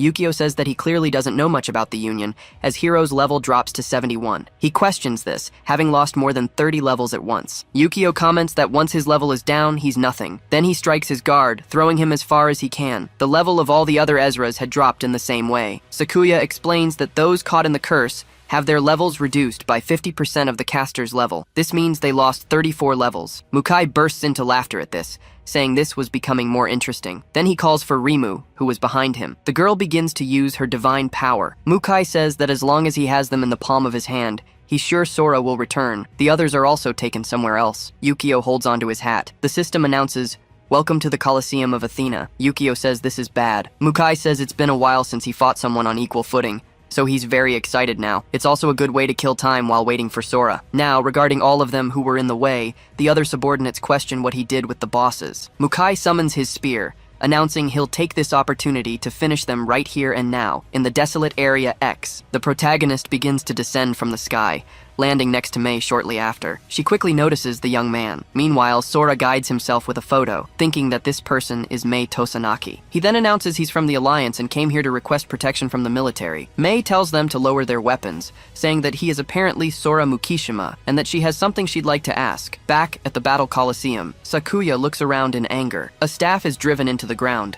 The surrounding torches light up. Rimu calls upon her gods, humbly asking them to witness her fight, and to grant a miracle to guide her to the end of this duel. A goddess of light forms in the center of the arena. Everyone from the Alliance is surprised by this. Rimu says that each side will send 5 warriors, and the one to achieve 3 victories will receive the grace of Olympus, and those who lose the fight will be burned to death by the divine light. Everyone becomes very apprehensive about this. Sakuya questions how there can be 5 warriors on each side if there are only 8 people there in total. Rimu says that's only for now. The main stars of this event are already on their way. Then Hiro asks who wants to go to hell first. The system announces that the Ezra hero Ryusei is issuing a challenge to combat. Sakuya grinds his teeth in anger. Yukio says they ended up in this situation because he was too naive. Sakuya replies that just him being there is enough.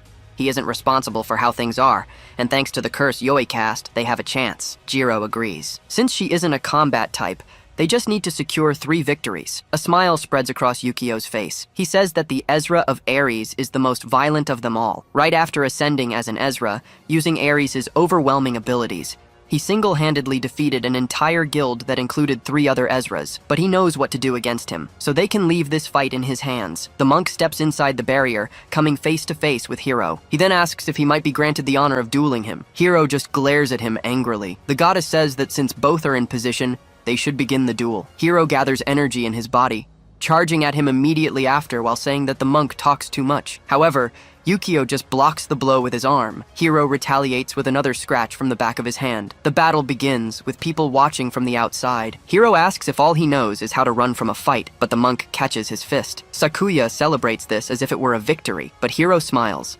emanating a malevolent energy. Yukio realizes the severity of these blows. He then prepares his back palm, repelling Hiro far away. The Ezra crouches to lessen the impact. Yukinoju says that the monk not only attacked first, but also created distance between them right after. He says it's going to be tough, but Rimu tells him to relax. Sakuya asks if Shuzenji is alright, seeing his injured arm. An even wider grin spreads across Hiro's face, asking what he thought of the fangs of Cadmus. Yukio realizes he's referring to Ares' pet snake. To think it would be joined with the Ezra, it must be coordinating the attacks. Hiro readies the fangs, warning that they're just getting started. And then he charges once more, announcing that Cadmus hasn't had his fill yet. Hiro throws another punch at him. Yukio blocks, but the fang bites his arm. He thinks that he's a bastard, because his speed had even increased. However, he prepares for combat, releasing more energy, and uses his golden bell curtain to repel the monster. Hiro is thrown far back. Yukio thinks that it's not the Ezra who got faster, but that he's the one who got slower.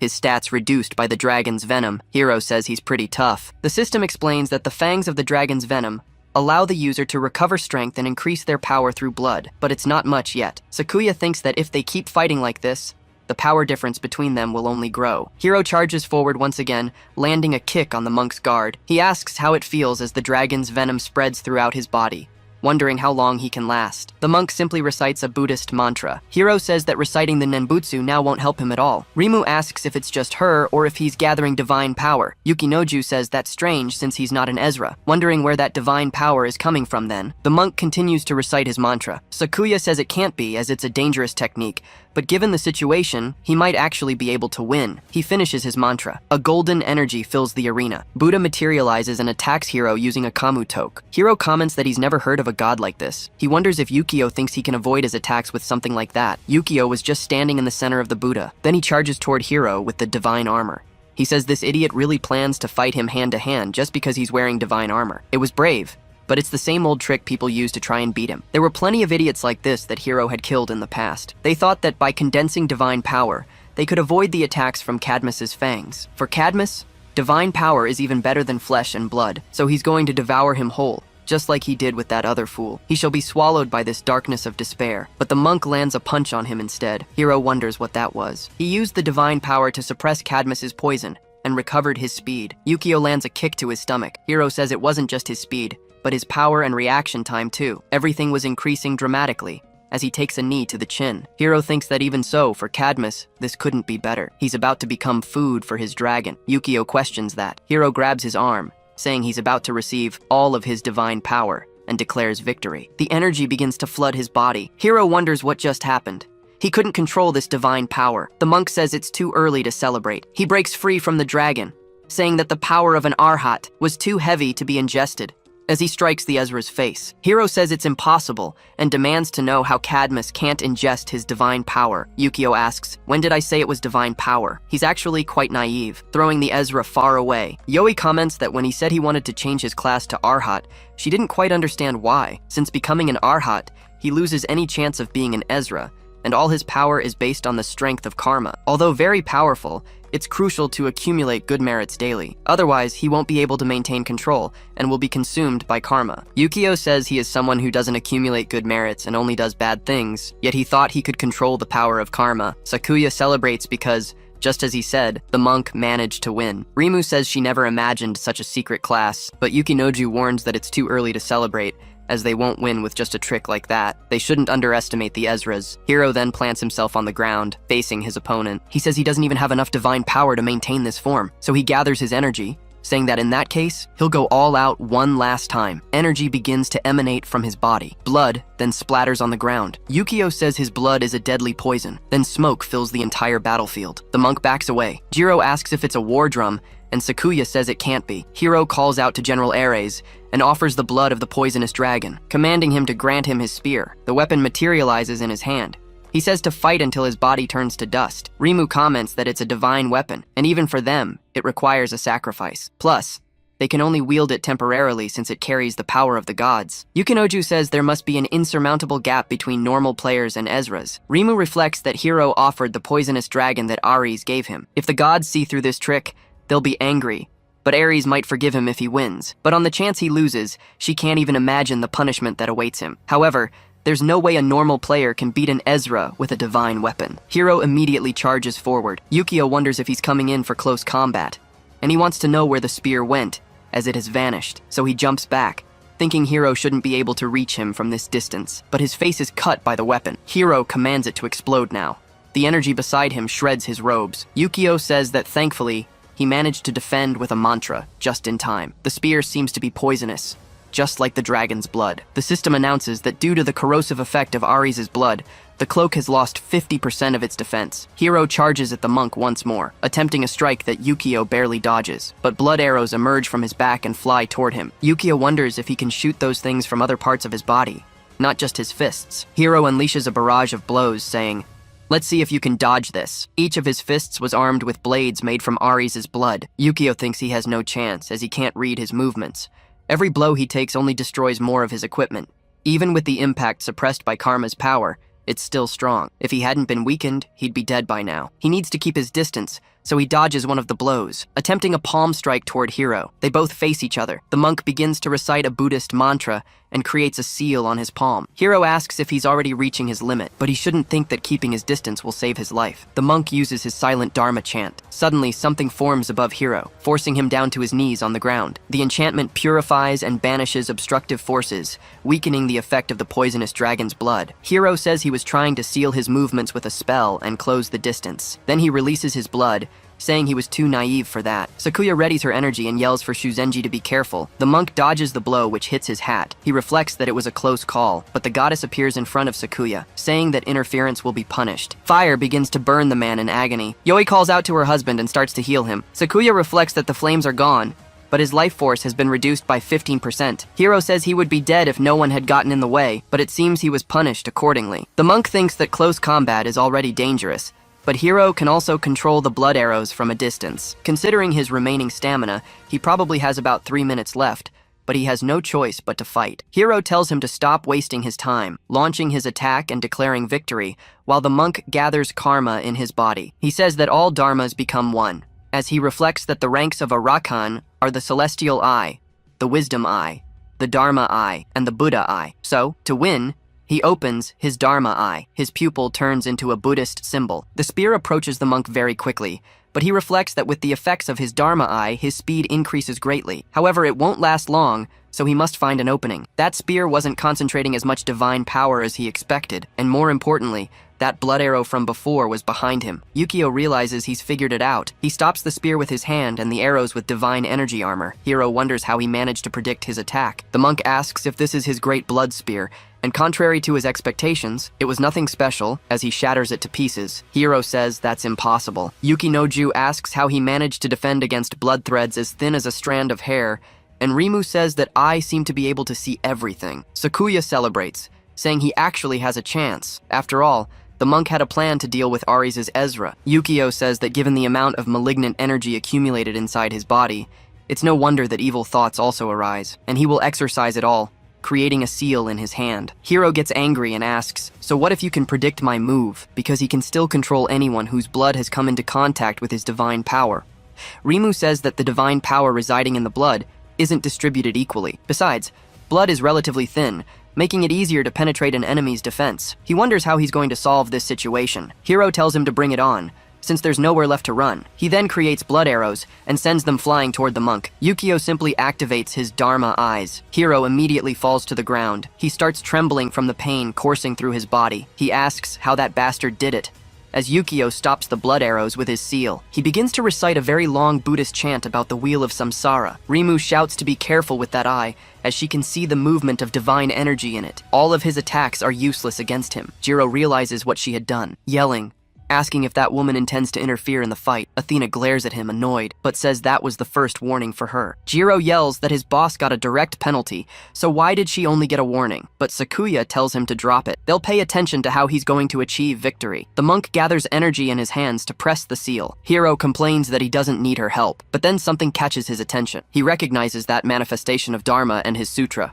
which was that of Fudo Mayoo. He then gets angry, yelling that he's a damn monk for that. Yukio continues to recite, not stopping or reacting to his insults, thinking that it's something monks learn right at the beginning. He wasn't weak at all, quite the opposite, since harboring Fudo Mayoo within himself multiplies his power. The only downside is that besides taking over 30 seconds to recite this sutra, he can't get distracted at all during the process. That was why there is no greater humiliation than reciting this in front of your enemy. Hiro starts cutting his arms to create more blood arrows. Rivers of blood fall to the ground and begin to move. Rimu thinks he's an idiot. Hiro thinks that as long as he breaks this seal, he should be able to stop him from reciting the sutra. Then he yells for the monk to go to hell over and over again. Yukio thinks that with his ability to contain the dragon's blood, he needs a high amount of divine power to undo it. Before his Dharma eyes, his attacks are useless and won't even leave a scratch on him. Hiro yells for him to die, thinking he only has 15 seconds left. Besides, blood is coming out of the monk's eyes, and he was already at his limit, wondering if he can't even break his focus. Fudo Mayoo materializes behind the monk. Yoi smiles as the sutra's countdown reaches 9 seconds. Rimu sighs, and Yukinoju murmurs in anger. Sakuya and Jiro are happy about the victory. The monk continues reciting until he reaches the end of the sutra. The energy hits Hiro's body all at once,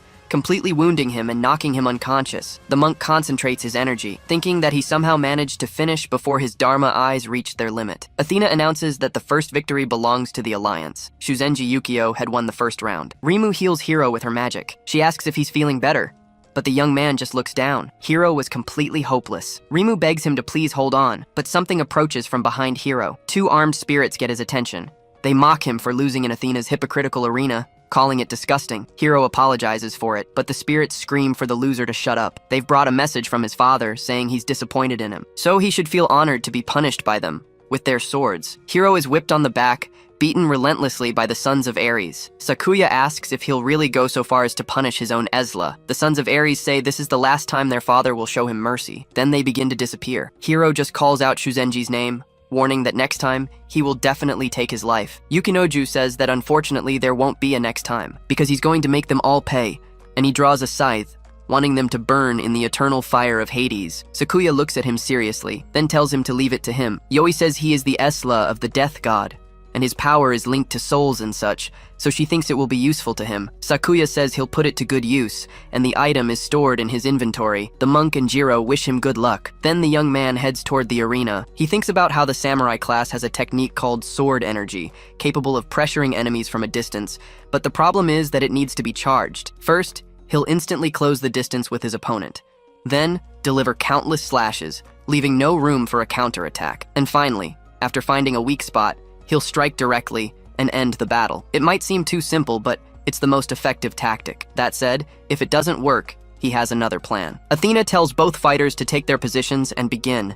Yukinoju immediately advances, attacking with souls from his scythe. Sakuya plans to use his instant step to get past the spectral barrage and study his attacks. He then slashes through his souls. Yukinoju is surprised by this. Sakuya appears behind him, and the Ezla says that samurai are idiots who can't even think until he's hit by his slash. Sakuya is shocked to realize he missed the blow as the souls envelop his back. The swordsman is then flooded with evil spirits as Yukinoju retreats. Sakuya cuts the spirits in half, charging straight at the Reaper. Yukinoju asks if that's all he's got, but he ends up being sliced in half by Sakuya. He then yells that it's useless, that his attacks can't hit a soul that isn't bound to a physical body. Sakuya turns, thinking it was in that direction. He then charges forward with another slash. Yukinoju bursts into laughter, yelling that it's no use and he should just accept defeat like a good boy. He has infinite spirits. It's not something Sakuya could ever finish, even if he slashed at them for a lifetime, whispering that a samurai like him, who can't even see the enemy he's supposed to cut,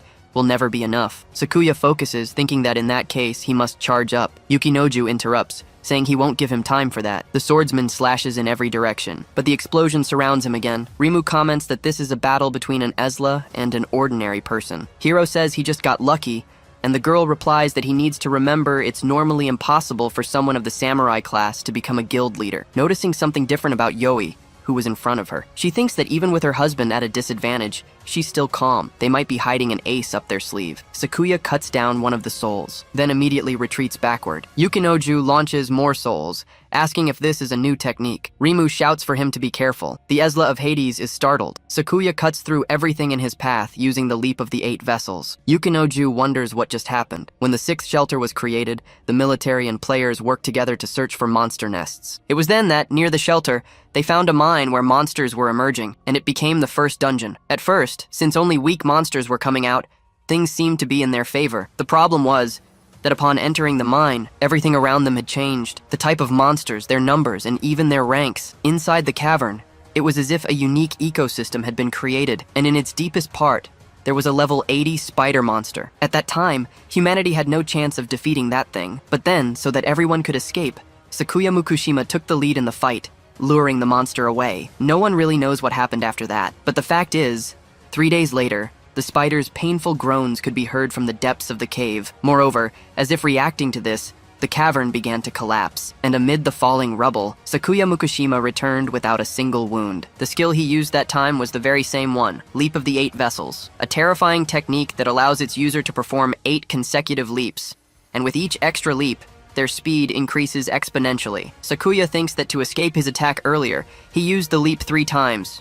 This was his 4th. He launches off the ground, heading toward Yukinoju. The Ezla of Hades wonders why he's getting faster so quickly. A soul is cut down by the swordsman's attack. Sakuya thinks he was in that direction, so he uses his 5th leap. The sword rapidly approaches him, but it cuts another soul once again. Sakuya reflects that he was now above, leaping for the 6th time and making a slash. Yukinoju lands quickly on the ground, but Sakuya pursues him with the 7th leap, making a heavy slash into the ground. He reflects that through the inherited will of that hero, he has annihilated all the surrounding souls. Now, all he has to do is keep cutting them down. He then advances once more, his sword colliding with the scythe. Realizing that he can't keep up with his speed to generate souls, and if he continues like this and switches to close quarters, then he could win the fight. Using his inherited will from the Legend of Heroes, Rimu comments that it's no wonder he's held his position as guildmaster for so long, even without being an Ezla. That power must be the reason. Many theories about how the towers appeared have been created, but the most well-known states that the towers are the materialization of mythology and humanity. History and mythology are intertwined by a bond so deep they cannot be separated. And if there is an entity that represents mythology as a god, then there was the hero. Inheriting a will, or being chosen as a warrior of a deity are different things. To receive divine grace, one must simply battle others. For the other, you needed luck. And that was what Sakuya had. Yukinoju says that he thought he could win if he forced a close-quarters fight, but he's sorry to inform him that a mediocre weapon can't defeat the Scythe of Hades. Sakuya thinks its appearance is truly terrifying, but he still has the advantage when it comes to range and attack area. Besides, considering it's a sacred treasure, humans can't wield it with maximum effectiveness, and if he tries to force attacks without considering the overall range, then he'll end up creating openings. Sakuya readies his sword, saying it seems Hades didn't teach him how to use his weapon. Yukinoju screams that it's bullshit and is stabbed in the chest. The young man says he figured he'd use his ability to dodge, but unfortunately, This was his 8th leap. Jiro shouts that he won the battle, but Yoi says no. The fight isn't over yet. Yukinoju starts to laugh at this, saying that seeing his proud face, thinking he'd won, actually made him chuckle. Sakuya wondered what that was. Did his ability not have a cooldown? Yukinoju asked, "When did I say I could only swap places with spiritual bodies?" He then clutched his heart. Sakuya felt the pain. This sucks, he thought. Then he backed away as fast as he could. The system notified him. "You have been marked by the Seal of Hades." Sakuya realized he'd let his guard down. He couldn't believe Yukinoju could transform his body into a form that nullified physical attacks. "Get marked 4 times and you'll become a soul and serve as my slave," Yukinoju explained. "You won't get another chance like this ever again." Sakuya considered his options. If he closed the distance, he'd get touched and marked again. But if he didn't, the souls would surround him. It was a tough spot, and the problem was, even if he wanted to use the Leap of the 8 Vessels, it was still on cooldown. Then Yukinoju shouted his name. "I recognize you're a capable man, but in the end, you're still just a mortal." He knew it was true. Even in his spiritual form, magic drained his energy, and the damage from magic attacks was amplified. But just like a soul, he could completely nullify physical attacks. His hand reached for the swordsman, but Sakuya slashed and quickly retreated. "You're fast, but it's a pity," Yukinoju said, "because it's not enough." He then slashed through Sakuya's guard. Sakuya received another Seal of Hades. "Even if you try to run, it's useless," Yukinoju laughed as he advanced. "Once you've been marked 4 times, the inside of your body will burst into flames from hell's spiritual combustion, and your flesh will rot and fall apart. And finally, your soul will be chained, and you will become my puppet." Sakuya glared at him, furious. Yukinoju's form shifted into a skeleton and began to fade. The swordsman realized what he'd done and yelled, "Damn it! You forgot about Revenant Shade," Yukinoju said, touching him once more. Sakuya tried to retreat with a slash, but Yukinoju laughed. "It's no use." The swordsman got as far away as he could. Yukinoju figured he was planning to run until his magic ran out, hoping the marks would be removed. But it's no use. I can maintain my intangible form for another 3 minutes. For him, the next mark will be fatal. Sakuya focused before his next move. Yukinoju smirked. He had decided to gather the sword's energy now. He couldn't believe Sakuya was foolish enough to create such an opening. He used Revenant Shade. "Now you will become a soul." But the sword was drawn, crackling with electricity. Yukinoju attacked, thinking he'd already won. The sword's energy was physical, so it couldn't hit him. Sakuya cut through him with a perfect spin. He remembered the cloth his wife had told him about. Sakuya had tied it to his sword, and because of that, it was meant for this very moment. The paper had been dipped in temple water, dried in paradise, and then infused with a divine ability by a cleric. It was designed specifically to exorcise evil spirits, allowing it to cut through souls. This was when it would reach its maximum efficiency. Rimu reflected that just as Jiraiya had devised tactics to fight the samurai, that woman had also made her plans. Sakuya cut down all the souls around him. "You did the same thing, but it's useless," Yukinoju sneered. "I've already landed my 4th mark. Now you will burn with the spiritual flames of hell.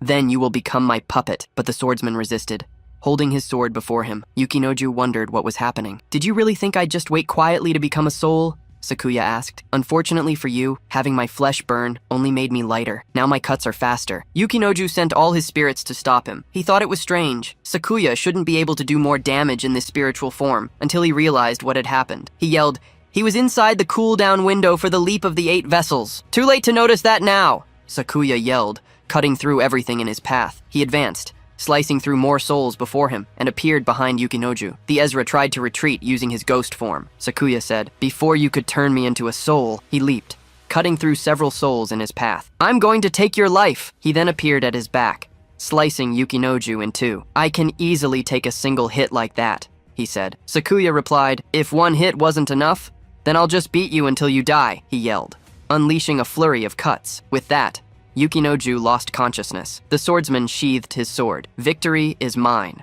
Outside, Makai electrocuted someone. He finished his fights outside the arena. "This is a dishonor to the Ezra." With that said, he recommended Sora come quickly. "Otherwise, things will end tediously." Inside the arena, everyone celebrated Sakuya's victory. Jiro shouted that the victory was his, but the monk said, "No, this is bad." His negative energy was growing even stronger. It was incomparable to what he had shown earlier. "I haven't lost yet. I just need 1 more chance," Yukinoju said. He repeated this once more as he used his energy.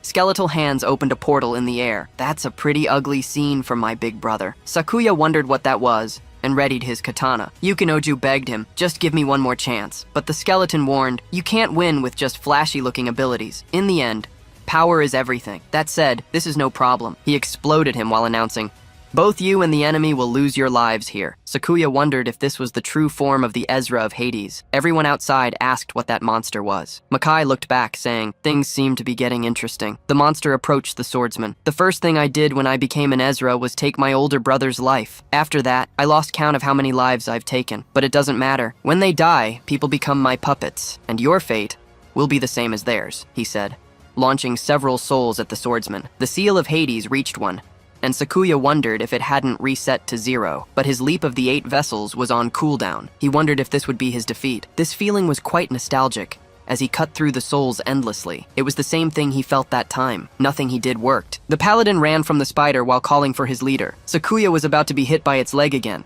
but he commented, "It's no use. Until they all escape safely, I will not be defeated." The spider blocked the path of the group of adventurers. Sakuya shouted, "Wait!"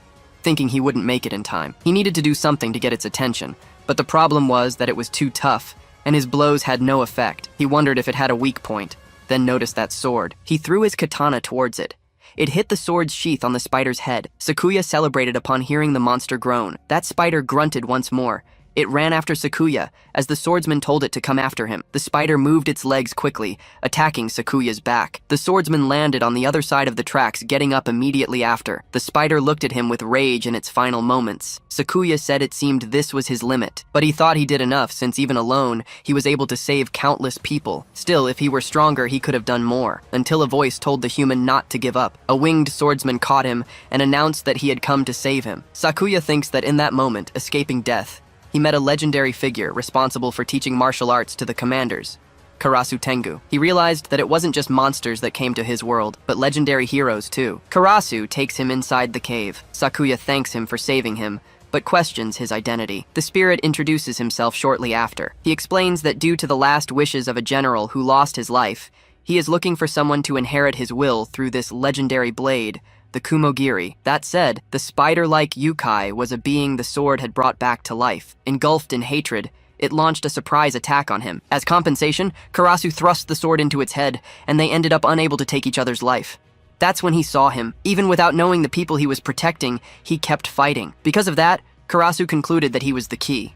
So he believes that with him by his side, they can kill that spider and recover his deceased friend's sword. Sakuya takes his hand, saying he's counting on him. From then on, Karasu Tengu stayed by his side and guided him. And thanks to that, he was able to learn the legend of the heroes. The problem is that due to his own lack of ability, he couldn't inherit all the skills he had left behind. Karasu Tengu says he only managed to master 3 of the 6 skills and believes that's enough to defeat the spider. The battle against that spider was fought to the very end. By using one of the 3 skills he managed to learn, the 8-boat leap, they were able to subdue it, and he made a cut on the spider's head. After that, he received the Kumogiri Hoimaru and made a promise. He said that if he ever found someone more worthy of inheriting the will, he would deliver the sword to them and send them his way. Back in the present, Sakuya gathers all his energy into the sword, cutting down the evil spirits around him. He says that not once did he ever think he was worthy of this blade. Slicing right through all the phantoms, they are obliterated, but always return to the same spot. Sakuya readies his sword, saying that even so, he has no choice but to borrow its power. He then draws the greenish blade. He says that if he loses his life in a place like this, he won't be able to keep the promise he made to the one who saved him, so he prepares his sword. Sakuya cuts down all the phantoms around him. Outside the arena, everyone is surprised. Jiro wonders if that sword is really enough to defeat that thing. Rimu says that although it's the inherited will of a hero, he is still human. A god cannot be defeated by human weapons. Hades gathers even more energy in his body, thinking the aura from that katana must mean he's afraid, so he commands his servants to take his life now. The phantoms charge toward him, but Sakuya repels them with his white energy. He thinks that ever since the general defeated that monstrous spider with this legendary sword, it has carried the power to repel evil energy. He strikes back at the evil energy with his sword. He didn't know how effective it would be against a god of the underworld. A phantom's arrow pierces his thigh. Sakuya continues to affirm that he can do it. He declares that he just needs to pour all his magic power into it, screaming for his Kumogiri to roar. He unleashes dozens of slashing gusts that tear through all the phantoms coming at him. The monsters think nothing will happen, but they are destroyed moments later. Everything begins to shatter in Sakuya's wind slash. Hades thinks he's quite strong, but he prepares a transmutation circle in his hand, warning that he's still not on his level, as Sakuya attempts an upward slash. The gust collides with the circle. Hades shouts, asking if he thinks a simple human hero's weapon can harm him, and that he will turn his hopes to ash. The wind slash approaches the magic circle. Hades wonders what that annoying sound is. Rimu covers his ears. Everyone on the other side does the same. One of the transmutation circles begins to crack. Hades covers his ears as well. Then, finally, his attack dissipates. Sakuya says that he might be able to block the damage from the Kumogiri Huemaru's blade, but he can't do anything against the sound waves it releases. He then charges, thinking that this sword, true to its name, emits sounds like an animal's growl, which disrupts the enemy's movements. It seems to already be taking effect on Hades. Now is his chance to strike back. Hades reflects that he used that sound to paralyze him. Still, it's better not to celebrate too early. Due to his divine blessing, the Kumogiri Homaru's effect is reduced from 20 seconds to 10. Hades thinks that the moment his opponent thinks he's won is precisely when he is at his weakest. Sakuya thinks he needs to be faster. He must reach his peak speed right now. He thinks this will be his last chance. But Hades shifts his gaze toward him. Sakuya realizes the effect is already wearing off. He charges forward thinking, damn it. Jiro asks if he's going to make it. Hades denies it as the slash approaches. Sakuya is shocked, thinking he won't be able to attack in time. Hades says this is his end. Then Sakuya begins to be controlled by the god. Sakuya is trapped in Hades' hand. That god starts to give a hearty laugh, saying this was his end. And now you shall become my puppet. Then he reaches the fourth seal of Hades. But then something different happens. Everyone outside was gathering their energy. Yoi thinks they can't just stand by and watch him die. Athena appears before them, warning that no one is permitted to interfere in a divine battle, but a bolt of lightning strikes right after. Athena wonders who is there. Rimu feels that vibration and recognizes it. He wonders if someone is trying to attack the barrier from the outside, but the chief is watching over it. The clouds remain dark, but emit a loud noise as something tears through everything in its path. Athena turns, completely surprised, but she is quickly destroyed by the attacks. Rimu asks if the barrier broke, and moreover, if that thunder belonged to the chief. Hiro yells for her to look over there, showing Sora trying to break the barrier with lightning, thinking he still has time left. Rimu thinks that's the Thunder Lance, which only the chief can wield. The golden bell curtain and the magic shield defend Sakuya. Shuzenji says the barrier is broken, and they have to help him, and Yoi says they were counting on him. Sora prepares another strike. How about you try this on for size? He fires the lightning bolt at the god. Hades complains, damn it, and asks, so what if you broke my barrier? Your father is already one of my puppets. A stone pillar rises beneath Sora. Jiro yells for him to go now. The protagonist thanks him immediately, advancing toward Hades' arm. The god asks what that is, as his arm is split into two pieces. He holds his hand, talking about it, while Sakuya falls to the ground with the claw. Everyone is stunned. Sakuya pries open the god's fingers, warning that no one there was permitted to die without his permission. Hades screams that he's a damn bastard. Sora thinks his father did well to hold on for so long. But that said, this skeleton is no problem at all. The real problem was the guy throwing lightning from outside the barrier. Ever since he left the abyss, that was the strongest being he had encountered, where Makai says he has arrived. For some unknown reason, his lightning attack caused no damage at all. Not only that, but he had also been able to control his power easily. It was strange. The lightning continues to strike everything there. Sora thinks this is not the right time to think about that. First of all, he has to defeat that man. Makai says this is very interesting. Hiro calls him out a few times. He says that now that the barrier is broken, they don't have to follow those damn rules anymore. Then he shouts at the damn bald man. He charges forward, announcing another round. Rimu thinks it's strange that her boss isn't intervening with Hiro getting out of control. This means he wants to see how far that kid's power goes. If that's the case, she can't just stand by and do nothing. She summons her shield. She then yells Iwagaya's name, telling him not to just watch like a spectator. Iwagaya asks why she doesn't mind her own business, explaining that assassins wait for the perfect moment to strike. Rimu yells that Shiraya only lost an arm and should join the fight too. He says that even if she hadn't said anything, he was already planning to do it. Gathering his energy, he says that no one can escape the Reaper's grasp. He then lunges forward. The evil spirits move towards Sora. He says he'll leave his father with the old man, and Jiro agrees. Slamming the ground with his powers, he then creates a stone barrier at his back. Sora thinks that with this, he can fight freely, and anyone who tries to lay a hand on his father will die. Hiro and the monk continue to exchange blows, but he's immediately surprised. Sora interrupts the fight, declaring, "You're first." Hiro tries to defend himself with the Fang of Cadmus, commenting on the absurd speed, but the protagonist hits his arms and sends him flying with a kick. Rimu is surprised as Hiro is sent flying as far as possible, thinking that the idiot couldn't even take one hit. Sora tells Shuzenji to take care of the spirits. The monk begins to pray to Buddha, dealing with the spirits with his karma energy. Rimu is surprised by all this, thinking that Shiraya's spirits can't do anything against that monk, and it's probably an ability compatibility issue. She then throws her Valkyrie shield.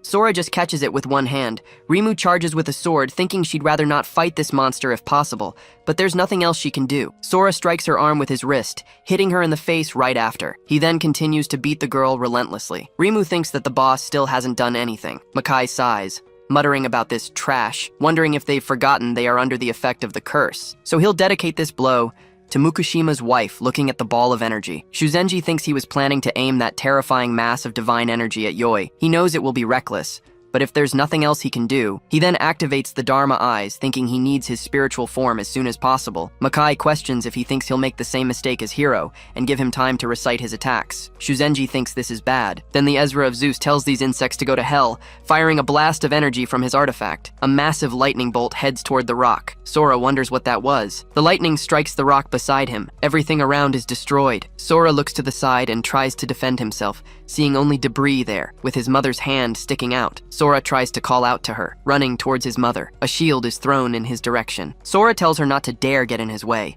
then deflects the weapon, thinking that the strength of her shield had increased to something greater than before. Rimu advances, asking if he felt that. With the curse lifted, she's back to level 106. Sora thinks it's an absurd power and tries to block. He then yells for her to get out of his way, wondering why he can't move her. Rimu says that given the fact the weakening curse his mother cast has been lifted, it can only mean she is dead. Sora tries to strike with his hand and tells her to shut up, but Rimu dodges. The protagonist moves away, and Rimu reflects that he's lost the will to fight. Weak-willed humans like him are her favorite kind of prey. She launches her divine energy, piercing him. Sora can barely move as he's consumed by it. Rimu thinks she's got him. The protagonist falls to the ground. Rimu wonders if he took any damage. She then tries to use her scanning eye. She thinks it's impossible. He has more divine power than the other gods, and on top of that, it's like there's a black hole inside him that sucks in all divine power. She wonders what kind of monster he is, because it still doesn't seem like he can freely control this power. It's no wonder the boss ordered him to be killed. He's someone they can't allow to live. She activates her sacred vow, boosting her attack and defense by 25%. She yells for Shiraya and Iwagaya to join her, as they are going to take his life. Hades says that now that the curse is lifted, he can summon his weapon, and moves his spear. Iwagaya reflects that they just need to finish him before he develops more power, because if he somehow manages to master it, he'll surpass even the gods. Rimu prepares an attack, thinking it ends now. Sora looks at his mother's hand, crying, but something in the rocks moves. His mother manages to show she's still alive. They all try to use their attacks to seal Sora's movements. Yoi moves her hand towards her son, then it goes limp right after. He grabs her hand immediately. All the Ezras wonder if they can't even restrain him. Sora keeps digging non-stop, crying more with every move. He's in denial, thinking this can't be happening. Seeing his parents' lifeless bodies, he wonders what to do, and his mother places a hand on his face, telling him it's enough. Sora says he won't accept this. His mother tells him not to worry about them, that he needs to escape. From now on, he must follow his own path, and they will always be watching over him. Iwagaya thinks this is his chance. He then lunges with his dagger, telling him to die. The blade closes in on him. Sora looks back with a terrifying presence, appearing right in front of Iwagaya's face. He strikes, sending the assassin flying. Iwagaya wonders if his dagger, forged with divine power, actually broke. He then tries to use his speed to retreat behind Rimu. Rimu says he must be kidding, breaking a weapon made of divine power with his bare hands. We can't face him alone, but her shield starts to give way. Sora strikes her relentlessly, shattering her shield with each consecutive blow. Rimu is completely terrified by this. The protagonist warns that he'll tear them all apart. Rimu realizes he's absorbing the divine power and getting even stronger. Then the protagonist throws her far away. The girl screams for everyone not to use their divine power. But Sora charges, and she notices he's too fast. She won't be able to dodge it. She's sent flying as far as possible. Iwagaya thinks he's a monster. Sora shifts his gaze towards him, charging at him right after. Iwagaya thinks it's impossible, wondering how Sora even noticed him. Not only was he absorbing their divine power, but he had also completely seen through his stealth. Hades yells that he seems to be fighting without a care, but he's forgetting something. Leaving his mother, who looks like she could die at any moment, to go fight shows what an ungrateful son he is. Shuzenji says he won't let him do that, charging towards Hades, but he ends up getting hit by his foot, as Hades tells him to die. Sora calls out Shuzenji's name. He then charges in that direction thinking, "You bastard." Iwagaya admires Hades for this. Hades thinks that, as expected, he came right for him. Then he yells for him to take this, unleashing his flames of hell. Sora thinks, shit. Hades observes the damage from his attack, but the protagonist had managed to defend himself. Hades says that kid can absorb divine power, so let's see just how much he can take. he throws more of Hades' flames at him. Rimu says that idiot was just giving his enemy more experience points. Neither divine power nor close combat is effective against him, so he says he already knows. Sora says it's useless, punching the flames with his fist. Then he turns his attention to his hand, seeing several rocks approaching his mother. Rimu says that while direct divine power can't hurt him, she can still use it to envelop, strengthen, and launch rocks at high speed, which could kill his mother. Sora screams that she's a bitch. He knocks the rocks away with his hands, but some of them hit his body right after. The girl says they have to keep it up and attack all at once. They hurl rocks thinking Mukashima has to die. Sora bats the rocks away with all his might. He gets hit in a few spots, and besides hitting his mother, she cries saying he's done enough. Sora yells, "No!" and keeps defending her. He declares he'll kill all of them because if he can't protect his family, there's no point in living. Makai says it's a touching moment between parent and child, but it just makes him want to puke. He then summons a weapon, asking what the problem is if he can absorb divine power. With this, he'll end this pointless battle using the Blade of Atropos. Makai says the goddess's divine weapon severs the threads of fate. It can cut through any divine power, and if he does it with an arrow, he definitely won't be able to defend himself. He then announces he'll use it to sever his fate. Shuzenji starts coughing right after, saying that divine power was a bad thing. Then he yells for Sora to get out of there. Iwagaya puts a dagger to his neck, saying he doesn't have time to worry about others. Sora holds out his arms to block the rocks. He wonders what that was, and sighs, crying as he sees the attack that follows. His mother calls out to him and hands him the cloth, saying she loves him, right before she's hit by the thunder strike. Makai watches the arena get destroyed by his arrow. The system announces that the offering to Zeus is complete, and the gods are pleased. Then he descends to the ground. Rimu asks if he's really dead. Makai says Zeus acknowledged his offering, and that's not what they need to worry about now. The other guilds will see what they did as a declaration of war, so they need to prepare. Elsewhere in the world, he falls into a river. Sora sinks to the bottom, in a cave full of stalactites. The soldier pulls Sora somewhere else. He wonders if he's alive, and where he is, and where his father and mother are, begging them not to say they're gone. Then he wakes up completely. The soldier says it looks like he's awake, and the protagonist says he wanted to protect them. That soldier says a grown man like him shouldn't be crying. It's pathetic. Sora asks who he is. That soldier turns away without answering. The protagonist asks if he was the one who saved him, and if he knows where his parents are and if they're alive. That man replies that he seems absurdly weak for someone who was also chosen by them, so he must accept reality. His parents gave their lives for him. Now he must follow him. Sora turns, saying no, he's going back, and tells him to let go, repeating it as he readies his fist, noticing he can't put any strength into his punch. That soldier tells him to stop throwing a tantrum, then throws him away. The soldier asks if this is how he repays the person who saved his life, and if he can save his life, he can also take it. Sora groans in pain, calling out to him. That soldier explains that his connection to divine power was severed by the Blade of Atropos, and without divine protection, he's no different from a normal human. He places his sword on the ground, announcing that the person they're about to meet can restore his connection to divine power. He can also teach him how to control it properly. Then he asks if he'll come with him. Sora clenches his fist in anger, but he agrees with the soldier and takes his hand. Then he says he'll go with him. The soldier says that, by the way, he shouldn't think of him as a good person, because he's his enemy from now on, so he should keep his guard up, until a voice asks them to please wait, and the soldier asks who's there. Shuzenji says he can't let the son of his deceased friends go without knowing his identity. Sora smiled when he saw the monk. Shuzenji apologizes because he couldn't protect their father. He himself only survived because he was thrown underground by the tremor from the impact of that attack. As long as he's alive, he'll make sure to fulfill his promise to his parents. If he plans to use his divine power for something evil, he won't forgive the soldier. He says those are big words for a man on the brink of death. Shuzenji says he's right, that he was a pathetic man for clinging to life and fearing its loss, so he has no excuses for that. That said, if he doesn't keep his promise, he won't be able to look his parents in the eye in the next life. That soldier tells him to stop playing tough and let the brat decide for himself. Sora calls Shuzenji's name, saying he wants to defeat them now, but there's no way. So for the sake of his revenge, he doesn't care if he's being used, he'll go with him. Shuzenji understands what he's saying. Then he calls the boy's name, saying that since that's the case, he won't stop him. But he should at least take this katana. It's something his parents left for him. Sora feels it. Sora focuses on the sword, thinking he's sure. This was his father's and mother's power, and that wasn't all. Shuzenji asks if he can feel it too, as it's a weapon passed down through generations of heroes,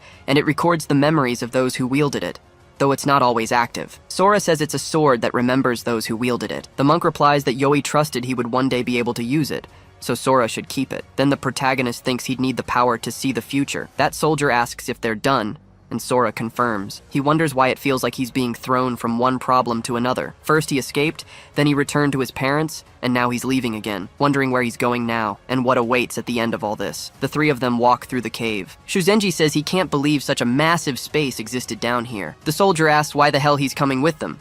The monk replies it's to protect the son of those who have passed. That soldier gets annoyed right away, saying that they could easily kill him if they wanted, yet he still says he'll protect him.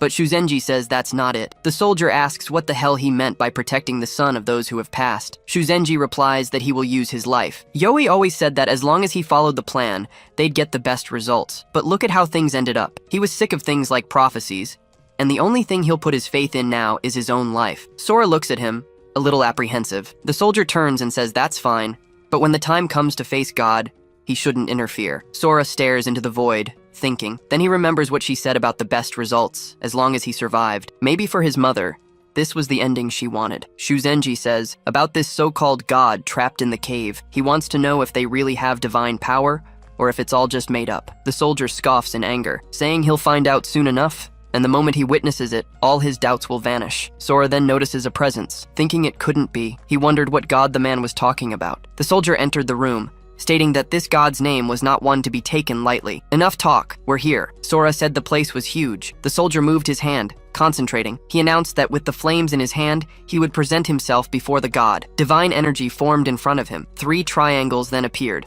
opening the massive door. The soldier told him to enter. Since God did not permit Shuzenji to join, he would have to wait there. The monk warned him to be careful of the god in this cave. The divine power within him was abnormal, and the god might try to exploit it. Sora said he understood, and the soldier told them to go. They stood before the door. The soldier told him to proceed, for the god of deception and flames awaited him. Sora pondered that title. He thought it didn't matter what kind of god this was, or if it wanted to recruit him, or even use him. After all, he would be the one in control. And so he entered the god's chamber. He descended the stairs without hesitation, but a magic circle activated at his feet. The young man glanced down. Outside, Shuzenji felt a massive wave of divine power. He then came face to face with a being on an immense throne. Sora approached without stopping. He's huge, he thought. Are all gods like this? A giant god of deception and flames. Just as he suspected, it was the Norse god, Loki, but the state of his body, it looked as if it were already rotting away. Loki then opened his eyes and said that he had finally arrived, but he was immediately surprised. The boy was staring at him without even a tremor. Clearly, this was no ordinary human. He then asked if he desired vengeance for his lost relatives. Sora replied that it was the only reason he had come. Loki said his relic was responsible for maintaining his connection to divine power, and repairing it would come at a steep price. Sora said he would repair his connection to divine power and do whatever Loki wanted. That was what he wanted to hear. Loki then fell silent. Sora asked if that wasn't enough, but the god was surprised. The protagonist said that what he wanted wasn't just divine power. He wanted absolute strength, enough to crush all his opponents. He questioned if Loki could give him that. Loki called him arrogant. Drawing him in with his power, he asked how he dared to speak to him that way. He held him in his hand. Sora said, "You brought me here because you need me to do something. So, you want to drain my divine power and use it to revive that dried-up husk you call a body." Loki called him an insolent worm and squeezed his hand. Sora asked if he was right. "Because if I'm wrong, just take my life and absorb my divine power." Loki said he really talked a lot. Sora said that maybe he couldn't do that. The deity sighed endlessly, admitting that he was right. His power was of Nordic origin, but he couldn't take it. Sora said that in that case they were on equal footing. He thought that he knew it. The power he absorbed in the tower was Nordic. Still, given the fact that Loki, the second highest ranking Norse god, couldn't take it from him, it meant he had to be treated as a partner. Loki extended a finger saying he had some nerve for a mortal. Sora shook it, saying he'd take that as a yes to his question. The god said he should remember that in the myths, those who disrespected him never lived to tell the tale. Sora replied that such empty threats kind of ruined his cunning image from the myths. Loki sighed, saying he was a real pain. He coughed, then added, "Whatever, the way things are, I don't have much time left anyway. I'll summarize it for you," he said. Sora reflected that he was truly weakened, nothing more than a husk. "And since we're working together, I'll show some good faith." Sora asked, "What's the plan?" Loki said he would go back to the tower. The protagonist remembered that place. Loki explained that there are 16 towers on this planet, each sealing the power of a different god. The Nordic towers, aside from his, have already been opened, but not a single one of the other gods has been awakened yet. They can't let foreigners take what belongs to them. Sora questioned why they hadn't awakened yet. Loki crushed something, saying they were betrayed and he would explain the rest later. But what Sora needed to know was this, that the Greek gods are their common enemy. He needs overwhelming power to crush his enemies, and so Loki would give him what he desired. He would even give him the luxury of choice. His first option was to consume the flames of the giant, Surt. His fire would burn away all the impurities in his power, refining it into something purer, thus becoming a primordial divine power that he could control. However, he would need to feed it with his own power, otherwise Surt's flames would turn him to ash. The second option was to plant the seed of Yggdrasil in his body. This would cause his body to evolve into a magical state as a host of divine power, allowing him to manipulate it freely, but this process would take ages. Sora reflected that Surt's fire would burn like a parasite, and the world tree would take ages to yield results. Loki said he had a third option, to fuse the two. The world tree would grow rapidly by feeding on Surt's fire, and the flames would burn its branches instead of his body. However, what awaited at the end of this journey was ruin, as he would be crushed by Ragnarok itself. If he lost control for a single moment, he would be instantly reduced to ashes. So he wanted to know what his choice would be. Sora said that he never planned on giving him a choice to begin with. He chose to absorb and fuse them both. Loki laughed, saying he liked to see that. The protagonist felt as if his body was on fire. A mark appeared on the back of his palm,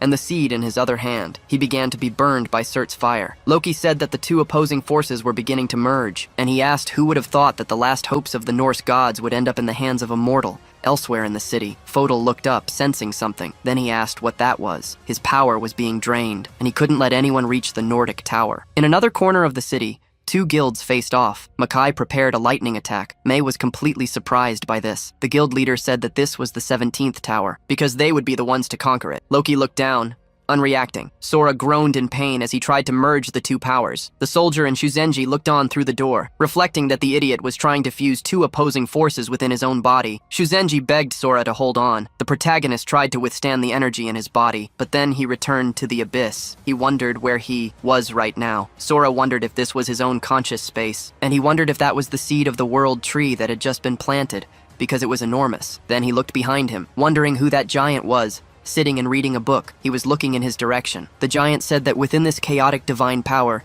he could see his past. His mind was nothing more than a scorched land, burned by the flames of wrath. As a messenger of Yggdrasil, he didn't want to see another tragedy where a child loses their parents, and asked him to return this barren land to something fertile. Sora said he appreciated the offer, but believed it would come at a high cost. The giant replied that mutual aid was a better term. Choose me as your guardian, and Sora questioned this, but a voice says not to be fooled by him. Just like that, he chops off the giant's head. That axe flies back like a boomerang, now held by a spirit. She says he just wants to make him a slave to Yggdrasil. His plan was to turn the entire world into fertilizer for the great world tree. The giant places a hand on his neck. Then his head starts to grow back, and he warns that Surt desires something of an even greater magnitude, because he wishes to turn everything to ash. Surt steps forward, questioning if that's what he thinks. Then the two begin to stare each other down. Surt asks if he can't read the boy's mind, since, with the exception of the tree's rotten stump, everything has already been burned and turned to ash. The giant says that if that's the case, the choice falls to the human, because the choice is now his. But before you choose,